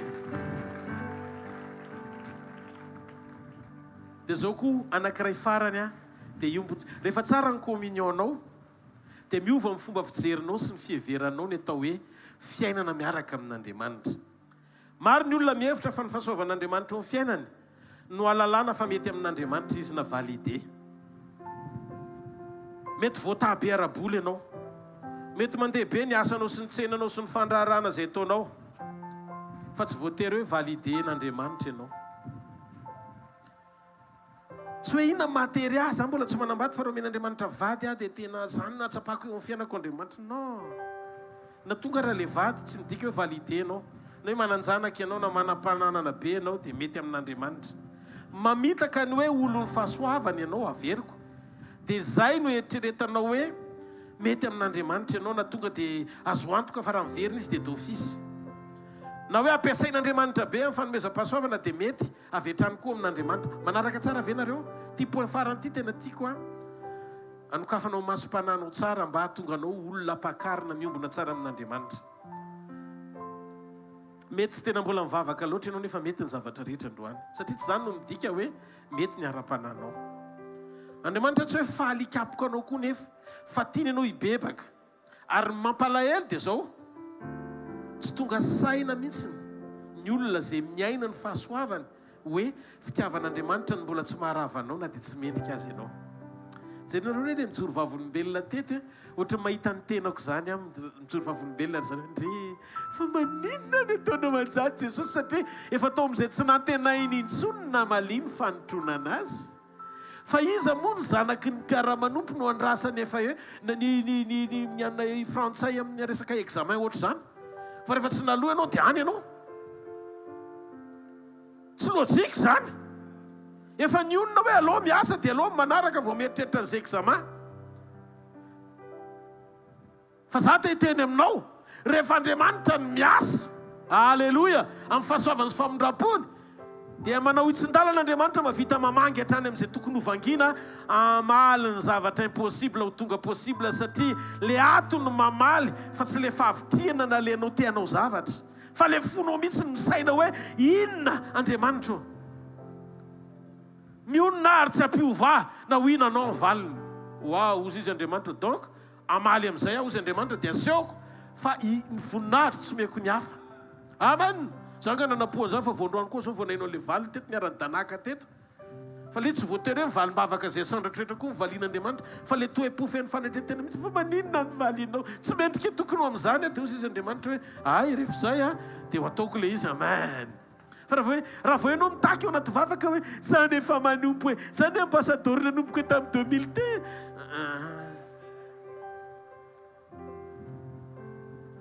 halleloia ataovatra zao ny tananao tompo ninninona zavatra rehetra tsara miseho amin'ny fiainako dia tsy miendrika ho ahy zany fa no famindramponao satria tiako ianao misaotra Jesosy no fahasoavanao asio tia tanana mafy be ho azy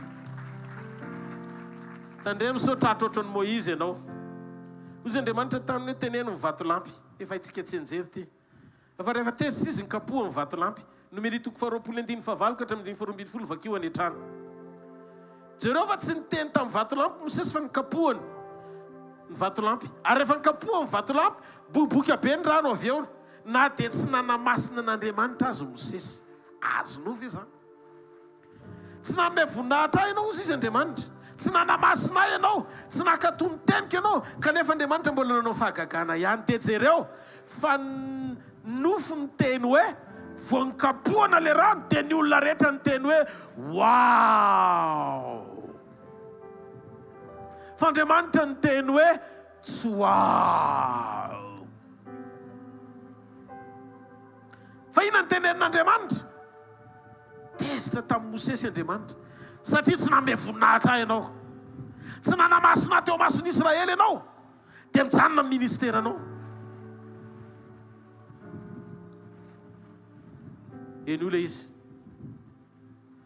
nofo afaka miteny hoe ao satria mbola nao fahagagana ihany Andriamanitra na dia izany azy mety tsy avy aminao no natonga n'Andriamanitra nanao an'le izy fa le manodidina anao Andriamanitra te hitahiry an'ireo olon'ireo miaraka aminy dia nyvaliny le rano fa tsy noho ianao natonga azy namaly an'le rano tao ambadika tao anatin'le vatolampy hivoaka mety mijoro Andriamanitra amin'ny fahamarinany amin'izay nylazainy saingy tsy voatery izy hoe noho ianao sy ny fiarahany aminao no mahatonga an'ireny vokatra ireny zay no mahatonga antsika ho an'izay mijoro vavolombelona ety na niantso amin'ny paster Rodolphe ianao na paster Aiza na paster Aiza dia tsy mendrika andray ny voninahitr'Andriamanitra izahay na kely azy fa Jesosy niasa tao ambadika reny asy reny dia omeo voninahitra 100% ny anarany dia hafa mafy be ho an'Andriamanitra dia ozy izy Andriamanitra tamin'ny Mosesy mijanona ianao fa hatreo aloha fiaraha-miasako aminao andray tena raha diniana zany ohatrany hoe azo atao hoe mba mifona morotombo fa iny mba indray mandeha toe-potsy tsaroko fa tsy nivoaka imbeda be ohatrohatr'izany zany ny zavatra teneny samba niny androany fa nyrapitsa ataoko tsony fa Andriamanitra tonga dia zay ianao tsy miditra ny tany Kanana satria tsy nanamasina ianao fa honany tsy nanamasina itsika zany mieritreritra hoe ny fanamasinan'Andriamanitra zany tsy le tsika manao hoe masina iny zany efa izy iny anazy iny fa ianao manamasina azy ianao manaiky anatanteraka raha baky teny zay nylazainy teneno ny vatolampy teny atao hoe manamasina an'Andriamanitra dia miteny hoe vatolampy mitenena mamoa rano fa tsy hoe ny fahazaranao hatramin'izay teneny le vatolampy dia nikapohanao fanondroany le vatolampy tsy le fahazarana mampiasa tanana tsony ny ilainy fa le olona mpiasa vava dia rehefa tsy niaino Moïse dia ozy izy Andriamanitra ohatry ny te handeha amin'ny fahazarana ny lera namany ity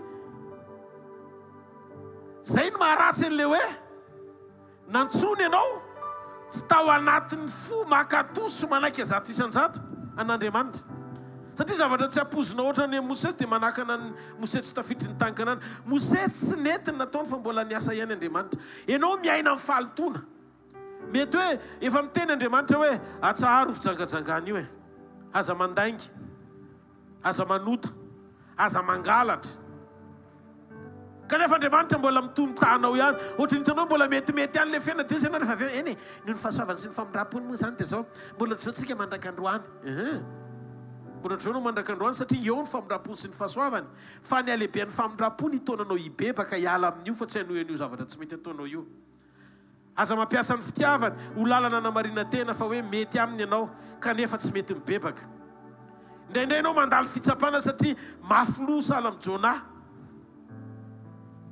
dia lasa ny tafiditra sotran-dranomasina sisa mampatsiaro anao hoe miverena. Lasa mampiasa ny zavatra rehetra Andriamanitra mpitodika anao dia indraindray le izy le zavatra mitranga mila fantatrao hoe vokatry ny amafy ny fonao sa lala ny hitondrany anao. Fa vitan'Andriamanitra mamadika ilay izy ho tonga vavolombelona rehefa tsara ny communion anao. Eto temerina antsika. Andriamanitra temerina ny olona amin'ny lala marina. Sahala amin'ny zanak'adala. Andriamanitra tsy te hanary ianao na foy ianao fa te hamonjy ianao izy. Ary tiako ho fantatrao ry fiangonana fa fitiavana mandrakizay mitiavany ianao. Zany no nampaharetany ny famindram-pony ho anao. Tiantsika rehetra Jesosy ary tiantsika amin'ny fitiavana mandrakizay izy. Ary zany fitiavana mandrakizay zany no ny fidianany antsika sy nampijoroany antsika ho isan'ny olona atsangany, amboariny, anahaka azy. Matsiaro amin'ny tenin' Jesosy zay. Zao no lazainy Jesosy nisy fotoana. Mafantatrao moa le fahavelomanao vaovao amin'ny mahaolom-baovao anao dia ianao le karazan'olona tsy natao hiaina amin'ny fiainan'ny olona taloha intsony. Tsotra anao le olona tsotra taloha intsony ny fiainanao, mandray zavatra amin'izay tianao andraisana azy, miteny zavatra amin'izay tianao hitenenana azy, misaina zavatra amin'izay tianao hisainana azy. Fa le olom-baovao amin'ny Kristy miaina tahaka ny Kristy. Kristy ny modely. Izy ny modely tonga lafatra ho tafintsika rehetra. Ny marina rehefa nandray an'i Jesosy ianao zay ny antony communion. Mihinana ny nofony ianao sy misotro ny rano mba hovainy ao anaty anahaka azy. Amin'ny alalan'ny fanahany tonga ao anatinao ny vokatry ny fanahy afaka andefitra sy ity tahaka an'i Jesosy ianao. Ary io fitiavana io tsy le fitiavana hoe tiako satria mety amiko fa tiako na dia tsy tanteraka azy. Arakaraky ny tombony ao anatinao ny afaty ianao eo amin'ny nofo fa iseho no velona eo amin'ny fiainanao. Kristianina iveriny Jesosy. Raha iseho izy dia ho tahaka azy sika. Ary zany teny zany nandrana anay atonga ny fifamatoram-pihavanana izy eo aminao sy Andriamanitra amin'ny alalany fandraisanao an' Jesosy. Zany mahatonga ny kristianina tsy maintsy miala amin'ny faharatsiana. Tsy natao hiaina sy hitoetra ao anatin'ny faharatsiana eo amin'ny nofo ianao na izaho. Fa natao andresy amin'ny alalan'ny fananantsika an' Jesosy dia miasa ny fanahy masina. Rehefa miforotra ny lohalika aza zay matery ara-nofo no mampitomany.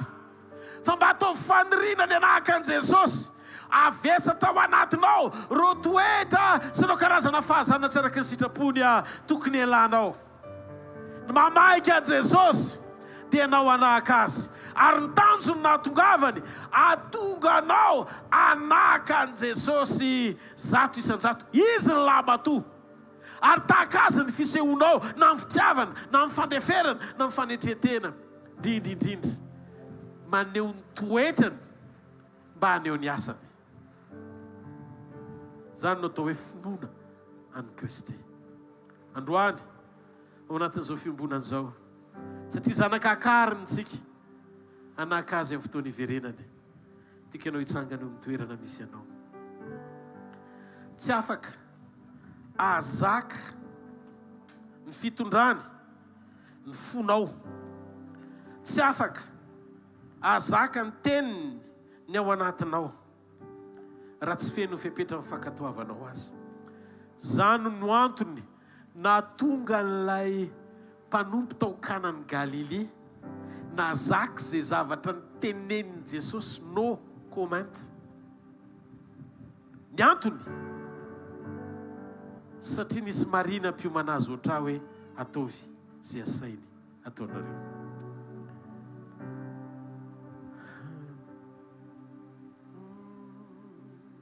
Jesosy,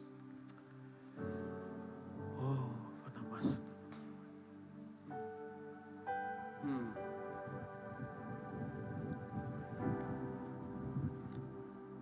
Tsisy fampiresana teo amin'i Jesosy sy le mpanompo.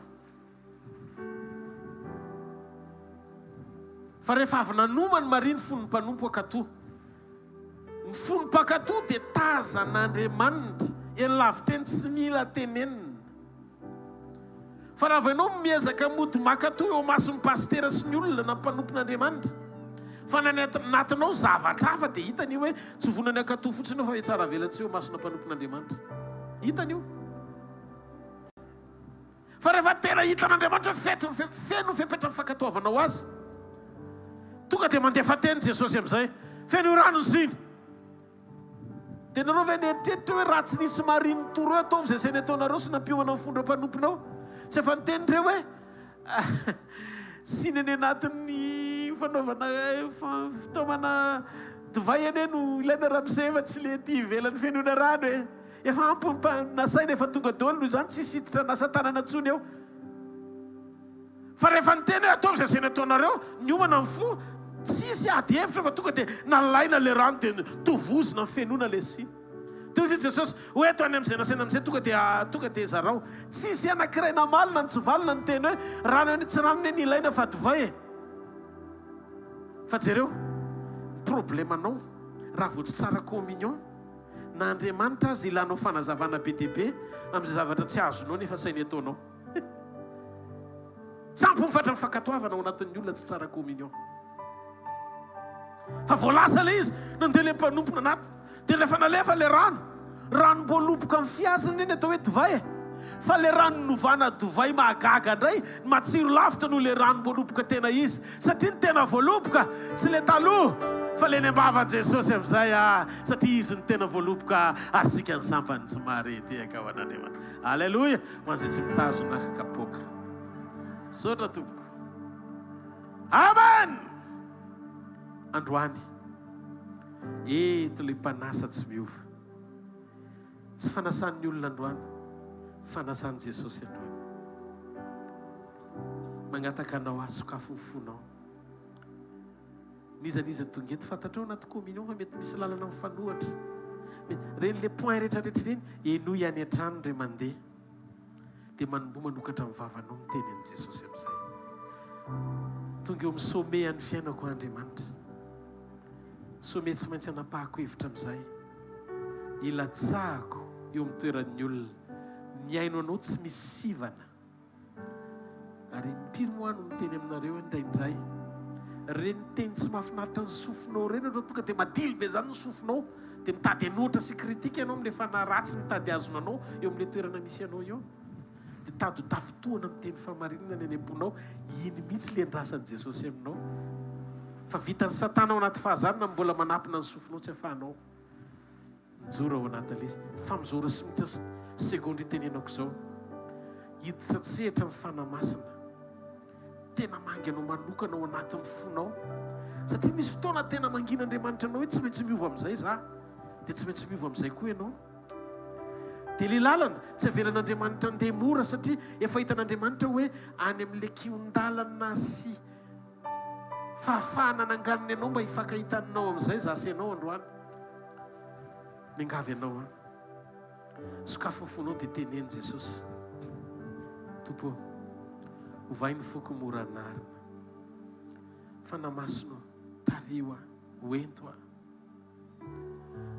taio mba ho toy ny zaza Jesosy fanamasina dia tario mba hiombona amin'ray dia hoeto aho programa sy ny sitraponao indray mba ho tanteraka arak'ilay karazan'olona mety aminao ny fiainako hiaina ny fankasitrahanao indray raha eto ianao androany hiombona siray latabatra amin'i Jesosy teneny Jesosy androany amin'ny fanasany tikisy fiatraikany ao anatiny fiainam-panahiko zao mofo sy kapoaka zao Andriamanitra androany manantona anao amin'ny foko rehetra mamindra fo amiko mamelany fahotako rehetra diovy amin'nanao solatsaka tao Kalvaria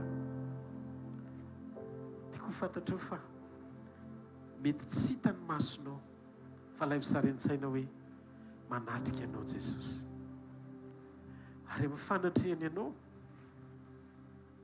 dia izy Andriamanitra tsy mba manameloko anao zany tsy manameloko anao izy satria manatena anao izy tia anao izy amin'ny fitiavana mandrakizay noho ny fahasoavany androany sokafo fonao mahita azy miaraka amintsika eto androany maraina zao ny fotoana sarobidy indrindra alohan'ny ampakarany ianao anova azy anovanao hitovy endrika amin'ny hita maso dia tiany ianao hiova tsy hita maso ao anaty aneo ny fruit de l'esprit vokatry ny fanahy avy alao azo aina ny fanahy masina hiasa sy anapaka ao anatinao hitaridalana anao amin'ny teny tsotra hoe manaiky a Jesosy teneno zany teny zany manaiky ianao a Jesosy manaiky ny fahamarinany teninao a hiaina ny sitraponao a Jesosy tombo tamin'ny alina zay namadia anazy dia nandray ny mofo rehefa nisaotra izy dia nivakiny ny mofo teo izy hoe tia ny tenako zay vakina ho anareo so natao ho fahatserovana misaora azy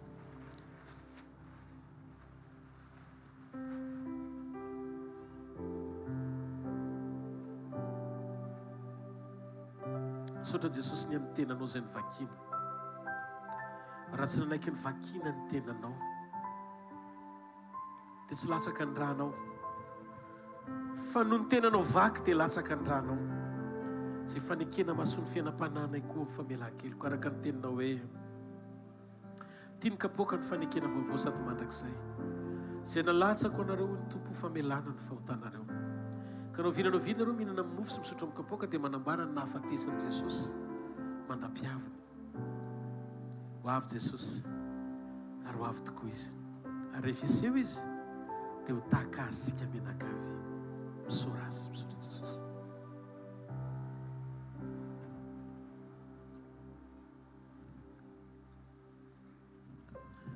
avoafainy amin'ny lanitra ny tanao dia misaora an'Andriamanitra ny fonao manontolo sokafony anatin'ny fonao dia teneno Andriamanitra saotra raiko noho ny fitiavana sy famondraponao saotra ny amin'ny fitantananao sy ny fitondranao tsy takatry ny saina ny fiainako ny amin'ny fanovanao sy fanangananao olom-baovao araka ny sitraponao tiako ianao Jesosy tiako amin'ny fitiavana mandrakizay ianao ary misaotra satria raha tsy teo ny fitiavanao dia tsy toy izao mandraisa fanasitranana avy amin'Andriamanitra fanasitranana ny fanahinao fanasitranana ny ainao fanasitranana ny tenanao fanasitranana ny ao anatinao raiso ny fanasitranana amin'ny anarany Jesosy ninona retina rehetra androany maraina inoko fa hikasika ianao Andriamanitra ary azoko antoka fa zany tanana tsy fifamavonjy zany ary sofina tsy lalodalovana fahamare hikarakara ny fiainanao androany maraina ho an'ilay mitoetra miseza fiandrianana mandrakizay ny voninahitra ndao sika ity tanana mafy ho any Jesosy maza ho toerana tompoko a irosika ho amin'ny filazana ary rin'izay za misy miala fa mbola iara iombonao anaty vavaka sika mitoetra mandrakariva ho fanahy mivavaka alleloia alleloia miarabantsika amin'ny anaran'i Jesosy leoan'ny jota afaka tonga dia miakatra ho an'izay manana anniversaire mois d'octobre ihany koa dia afaka miomana rehefa avy eo dia manantony aty anoloana entina amam-bavaka anniversaire mois d'octobre dia ararotina ihany koa ny vatan-dehilahy rehetrarehetra izay manana ny hery sy tanjaka dia rehefa mirava rehefa avy eo dia mba mijanona kely miara manangona reny sy mampirina reny chaise reny tsika atsofoka tanatin'le sprinter tsy akaikatsy. Alleloia. Dia fotoanantsika eto amin'ny asa fanompoana mazava ho azy tsy mbola niova hatreto aloha zany ny sekoly isa maraina izay tanterahana etsy amin'ny super U Analakely deuxième étage akaikikaiky ihany raha par rapport amin'ny aty fa eo Analakely ao amin'ny deuxième étage isa maraina manomboka amin'ny fitoraka hatramin'ny valora sy sasany amin'ny fitoraka hatramin'ny valora sasany latsinainy sekoly mpamahana olana, talata sekoly mpanasitranana ary ny alarobia sekoly fanambiana toetra sy tokantrano. Dia manararaotra ao anatin'izany tsika tsirairay avy. Be da be ny vavolombelona efa hienitsika, be da be ny voaray ihany koa fa tsy voatery voateny eto tena be dia be tsy voaisa amin'ny ratsan-tanana le izy tompoko fa manentana anao manokany tsy hoe mba ho sitrana dia mamonjey sekoly fa atao izay efa hitanao amin'Andriamanitra. Amen. Dia ny zoma amin'ny fotoanan'ny tanora amin'ny efatrora eny amin'ny trampokon'olona Analakely dia ny sabotsy mazava ho azy eto amin'ny fotoanantsika. Saorana ny tompo. Isaorana ny tompo afaka nisy fotoantsika afaka nametraka fiara tatsy ambany tatsy fa noho ny fandaminana dia afaka asiana tômôbila mihoatra ny 20 koa eto ambony eto. Dia tena isaorana ny tompo afaka zay ny fandaminana vaovao zany aloha ety ambonitsika mametraka tômôbila miezaka mitonga aloha zany zay mitondra fiara dia mba alefa aty anoloana aty izay tonga aloha mba ahafahana mandamina mampiditra ny fiara ho an'izay mitondra fiara sy mitondra kodiaran-droa zany dia entanitsika naraka izay fandaminan'izay saorana ny tompo ny zavatra rehetra dia araka izany raha fahitaitsika izao efa ho avy ny orana dia tsy hoe manentana akory fa arak'izay mety aminao rehefa mbola misy ny azo atao rehefa mbola misy fitiavana ihany koa anatinao dia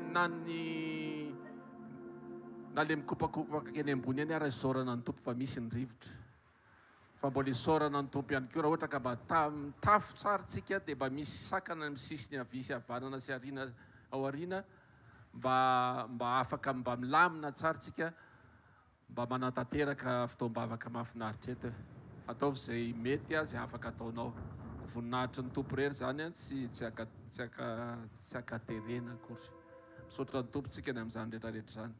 Misy ihany koa ny fotoam-bavaka rehetrarehetra izay iarahana amin'ireo mpanompon'Andriamanitra ny sabotsy sy alahady ankoatra amin'ny fotoan'androany maraina zany dia manatona an'ireny mpanompon'Andriamanitra pasteur reny ianao dia manontany hoe aisakay mba misy toerana akaikikaiky an'ity tranoko ity dia manatona an'ireny fotoana ireny ianao na ny sabotsy hariva na ny lahady maraina na lahady hariva misy fotoana vondrom-bavaka izay iarahana amin'ireo mpanompon'Andriamanitra ireo izay efa nahazo tsodrano tamin'ny ray aman-dreny ampinoana ihany koa dia mino fa tsika rehetrarehetra angetahetan'ny tompo. Amen. Amen sa amen. Amen. Amen. Dia ndaotsika hisaotra ny tompo ary mangataka anao hitsangana dia hisaotra ny tompo mifahafahantsika nanatanteraka mifanatitra ho an'ny tompo.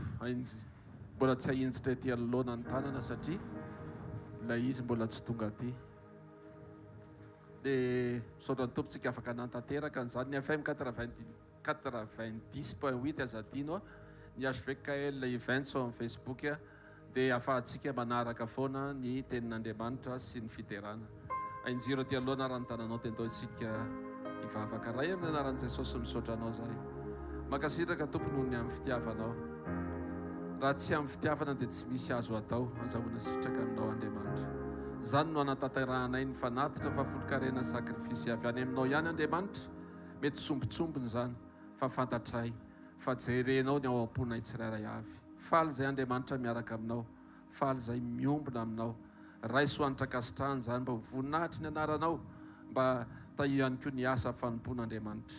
Iroborobo arak'izay fandaminanao araka ny toroteny teo fa tsy izay mety fandaminanay olombelona. Dia makasitraka ray misaotra tompo malala amin'ny anaran'i Jesosy amen. Amin'ny anaran'i Jesosy amen. Ny anniversaire volana oktobra mba mandroso eto anoloana azafady. Alleluia.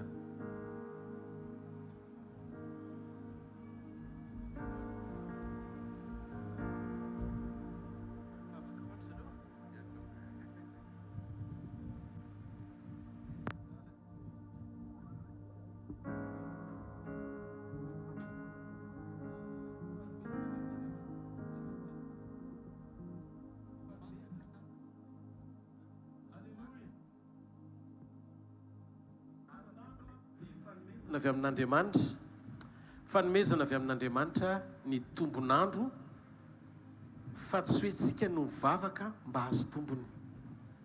Zany no mahatonga antsika mahita hoe misy fotoana ny olombelona eo amin'ny tantaram-piainany na mivavaka tahaka ninona azy izy azo an'izany, dia rehefa hoe hatreo fetra dia izay no ataon'Andriamanitra. Zany no antony isorantsika azy matoy isa velontsika dia mbola misy antenaina amin'ny fiainanao. Ale manome ny tombonandro dia afaka nomenao an'izany ho amin'ny fahafinoana. Faly izay rehetrarehetra ny aminareo izay tamin'ny volana oktobra no anniverseranareo.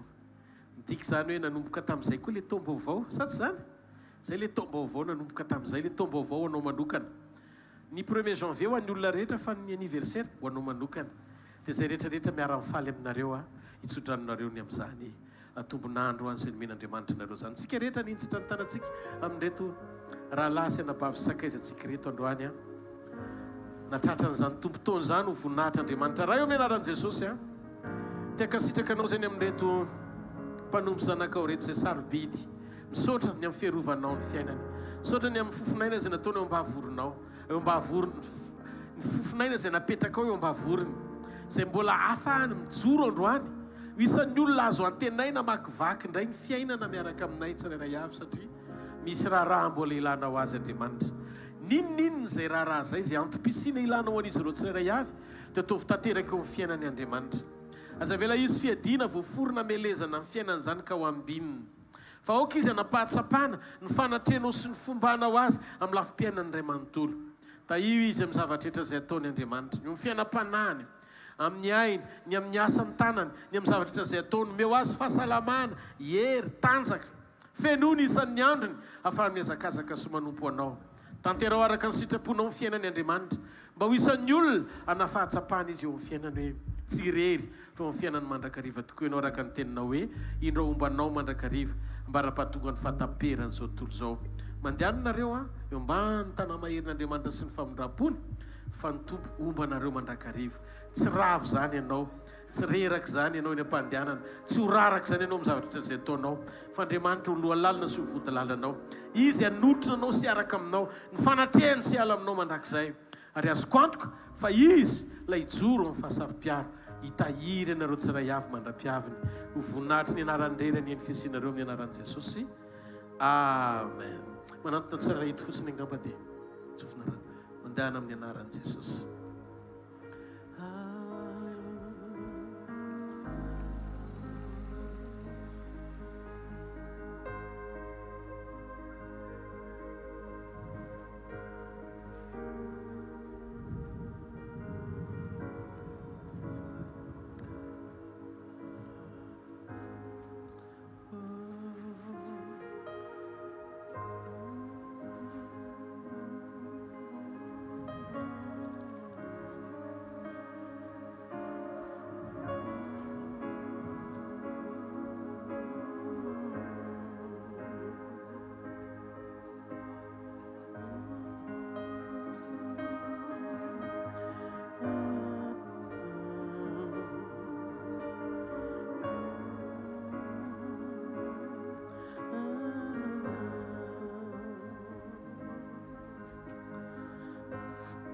Teatarina mafy eo antolontsika menakavy.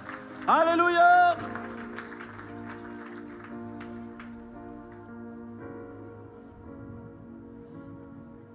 Angataka ny fafenoan'ny fanahy masintsika.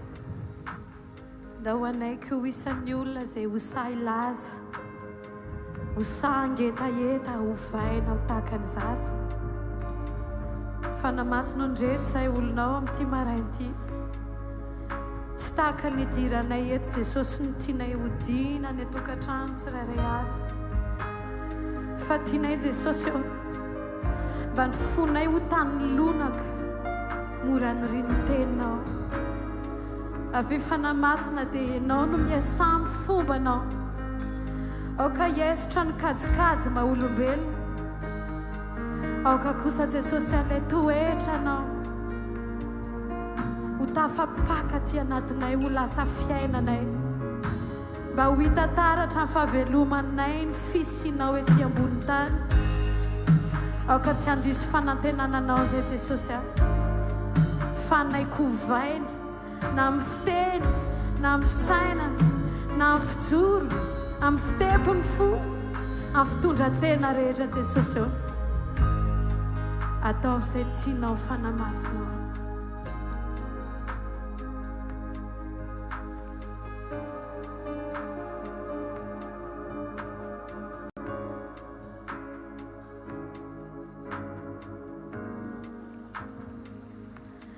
Tia mikera na amin'ny tanjaka famifanaik hoy ny teninao zay manana ny fanay no tao ezanaka tsy ahitsony ao fanao tanteraka tariwao fanay masino ovayao ulubavuvao fianao malalizay timentimatiao pukuao tariwao fanay utuinizaz indai tariwao tesos iumunamira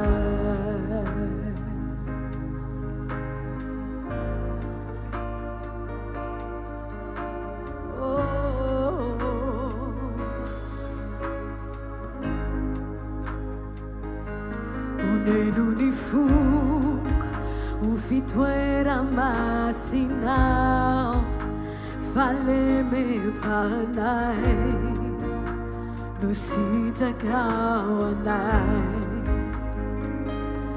levunyavuku zay tinatao ni tananao irikutubo niwakasitanao oh tariwao fanay masino vauvayao uluvauva fianao palalizay timantimatiawampua tariwao fanay utuinizay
indray tarihoao Jesosy hiombonanira.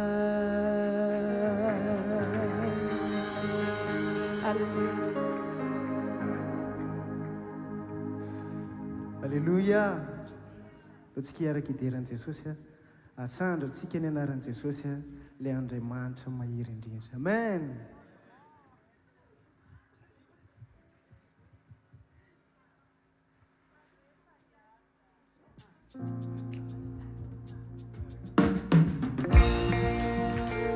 Zale tiantsika ho amin'i Jesosy fiderana tsy misy fetra mendrika azy fiankofana rehetra tolory azy hirahirenay ny Andriamanitra.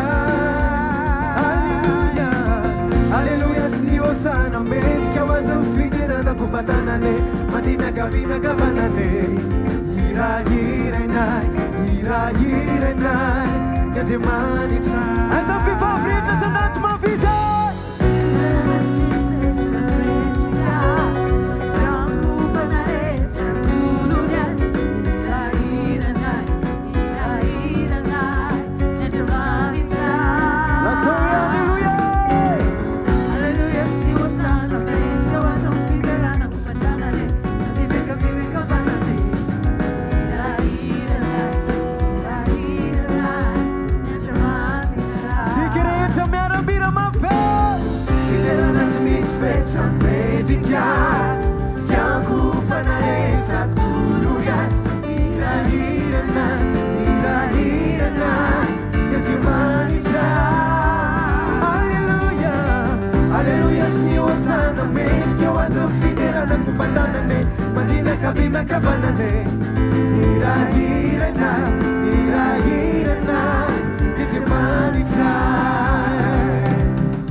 Kavanane, hira hira na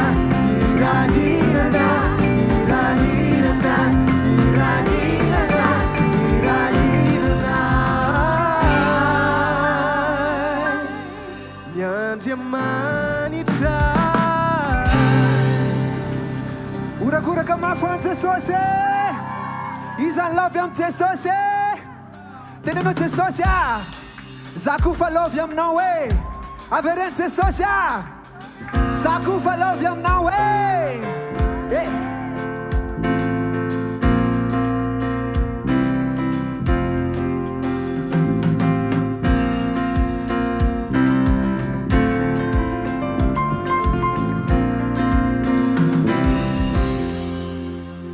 Ravurako sanaitan Jeso ijuruako favolombelono efa very fambola hitaro efa maty fambola velono squazatalo farano rimendra misomaro zimuty antrano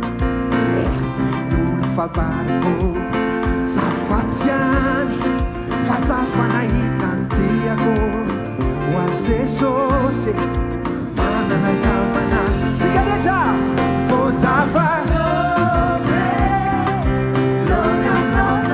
vozafa love aminao za Jesosy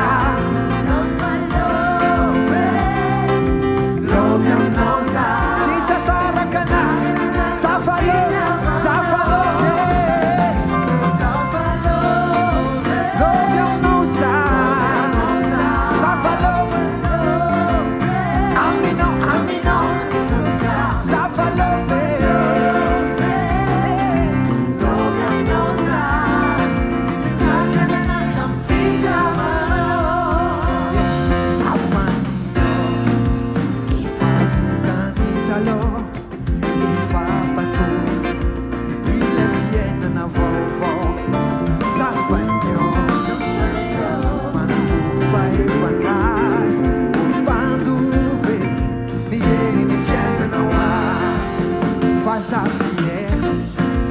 manana zamananao matok valeur et révélation et destinant satsi bueno farà amare tantarello wa Jesús nanoro ante zafalo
Alleluia.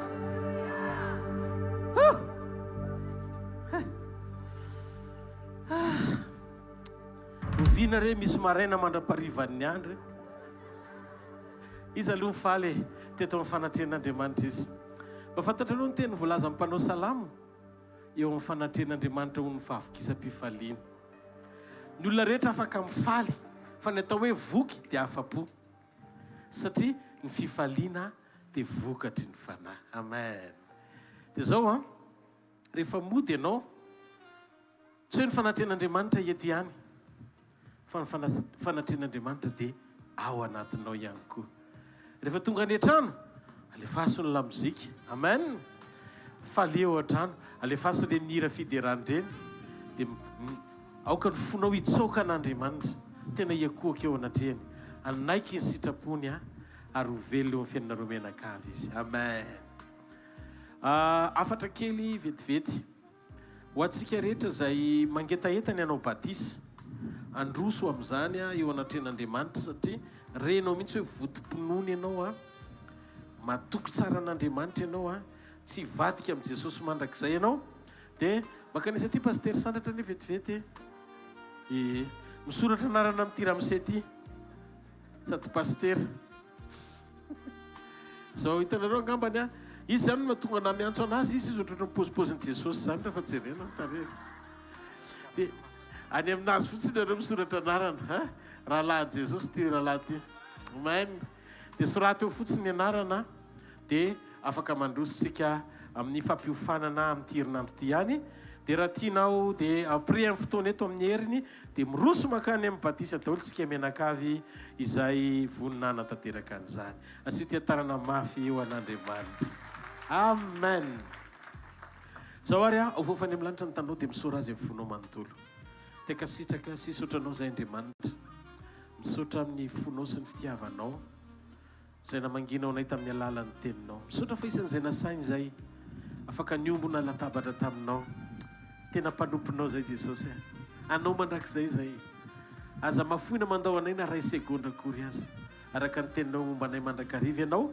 Momba anay, mampahereza anay, mampijoroa anay. Ary ataovy tsapa anay fa naiza naiza misy anay dia any amin'izay toerana misy anay dia misy anao ihany koa. Alleluia. Voninahitra ny eo anao ilay mitoetra misinza fiandianana mandrakizay. Miverena Jesosy.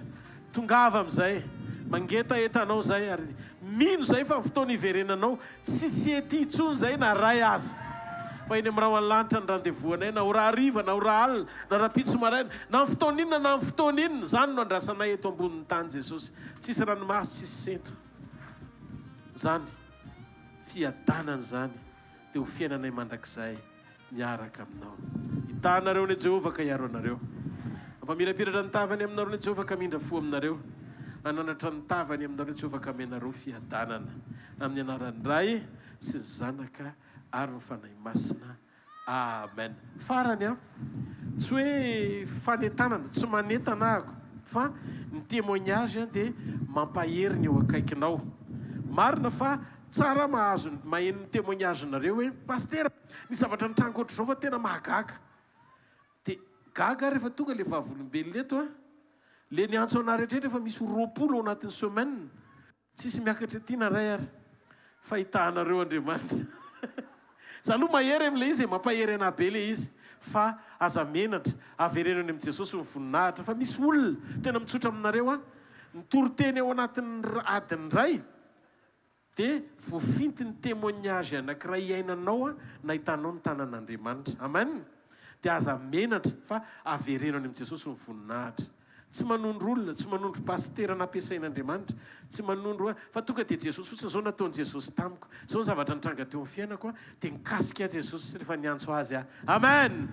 Satria tsika miantso azy fa tsy tsika niantso olona na ohatr'izany. Marina fa nisy pastera niantsonao dia nivavaka ho anao sy nietsetra fa tsy voatery izay entinay mambavaka tsangany antanan'izay pastera ety izay nentinao mambavaka dia 100% nenon'Andriamanitra daholo.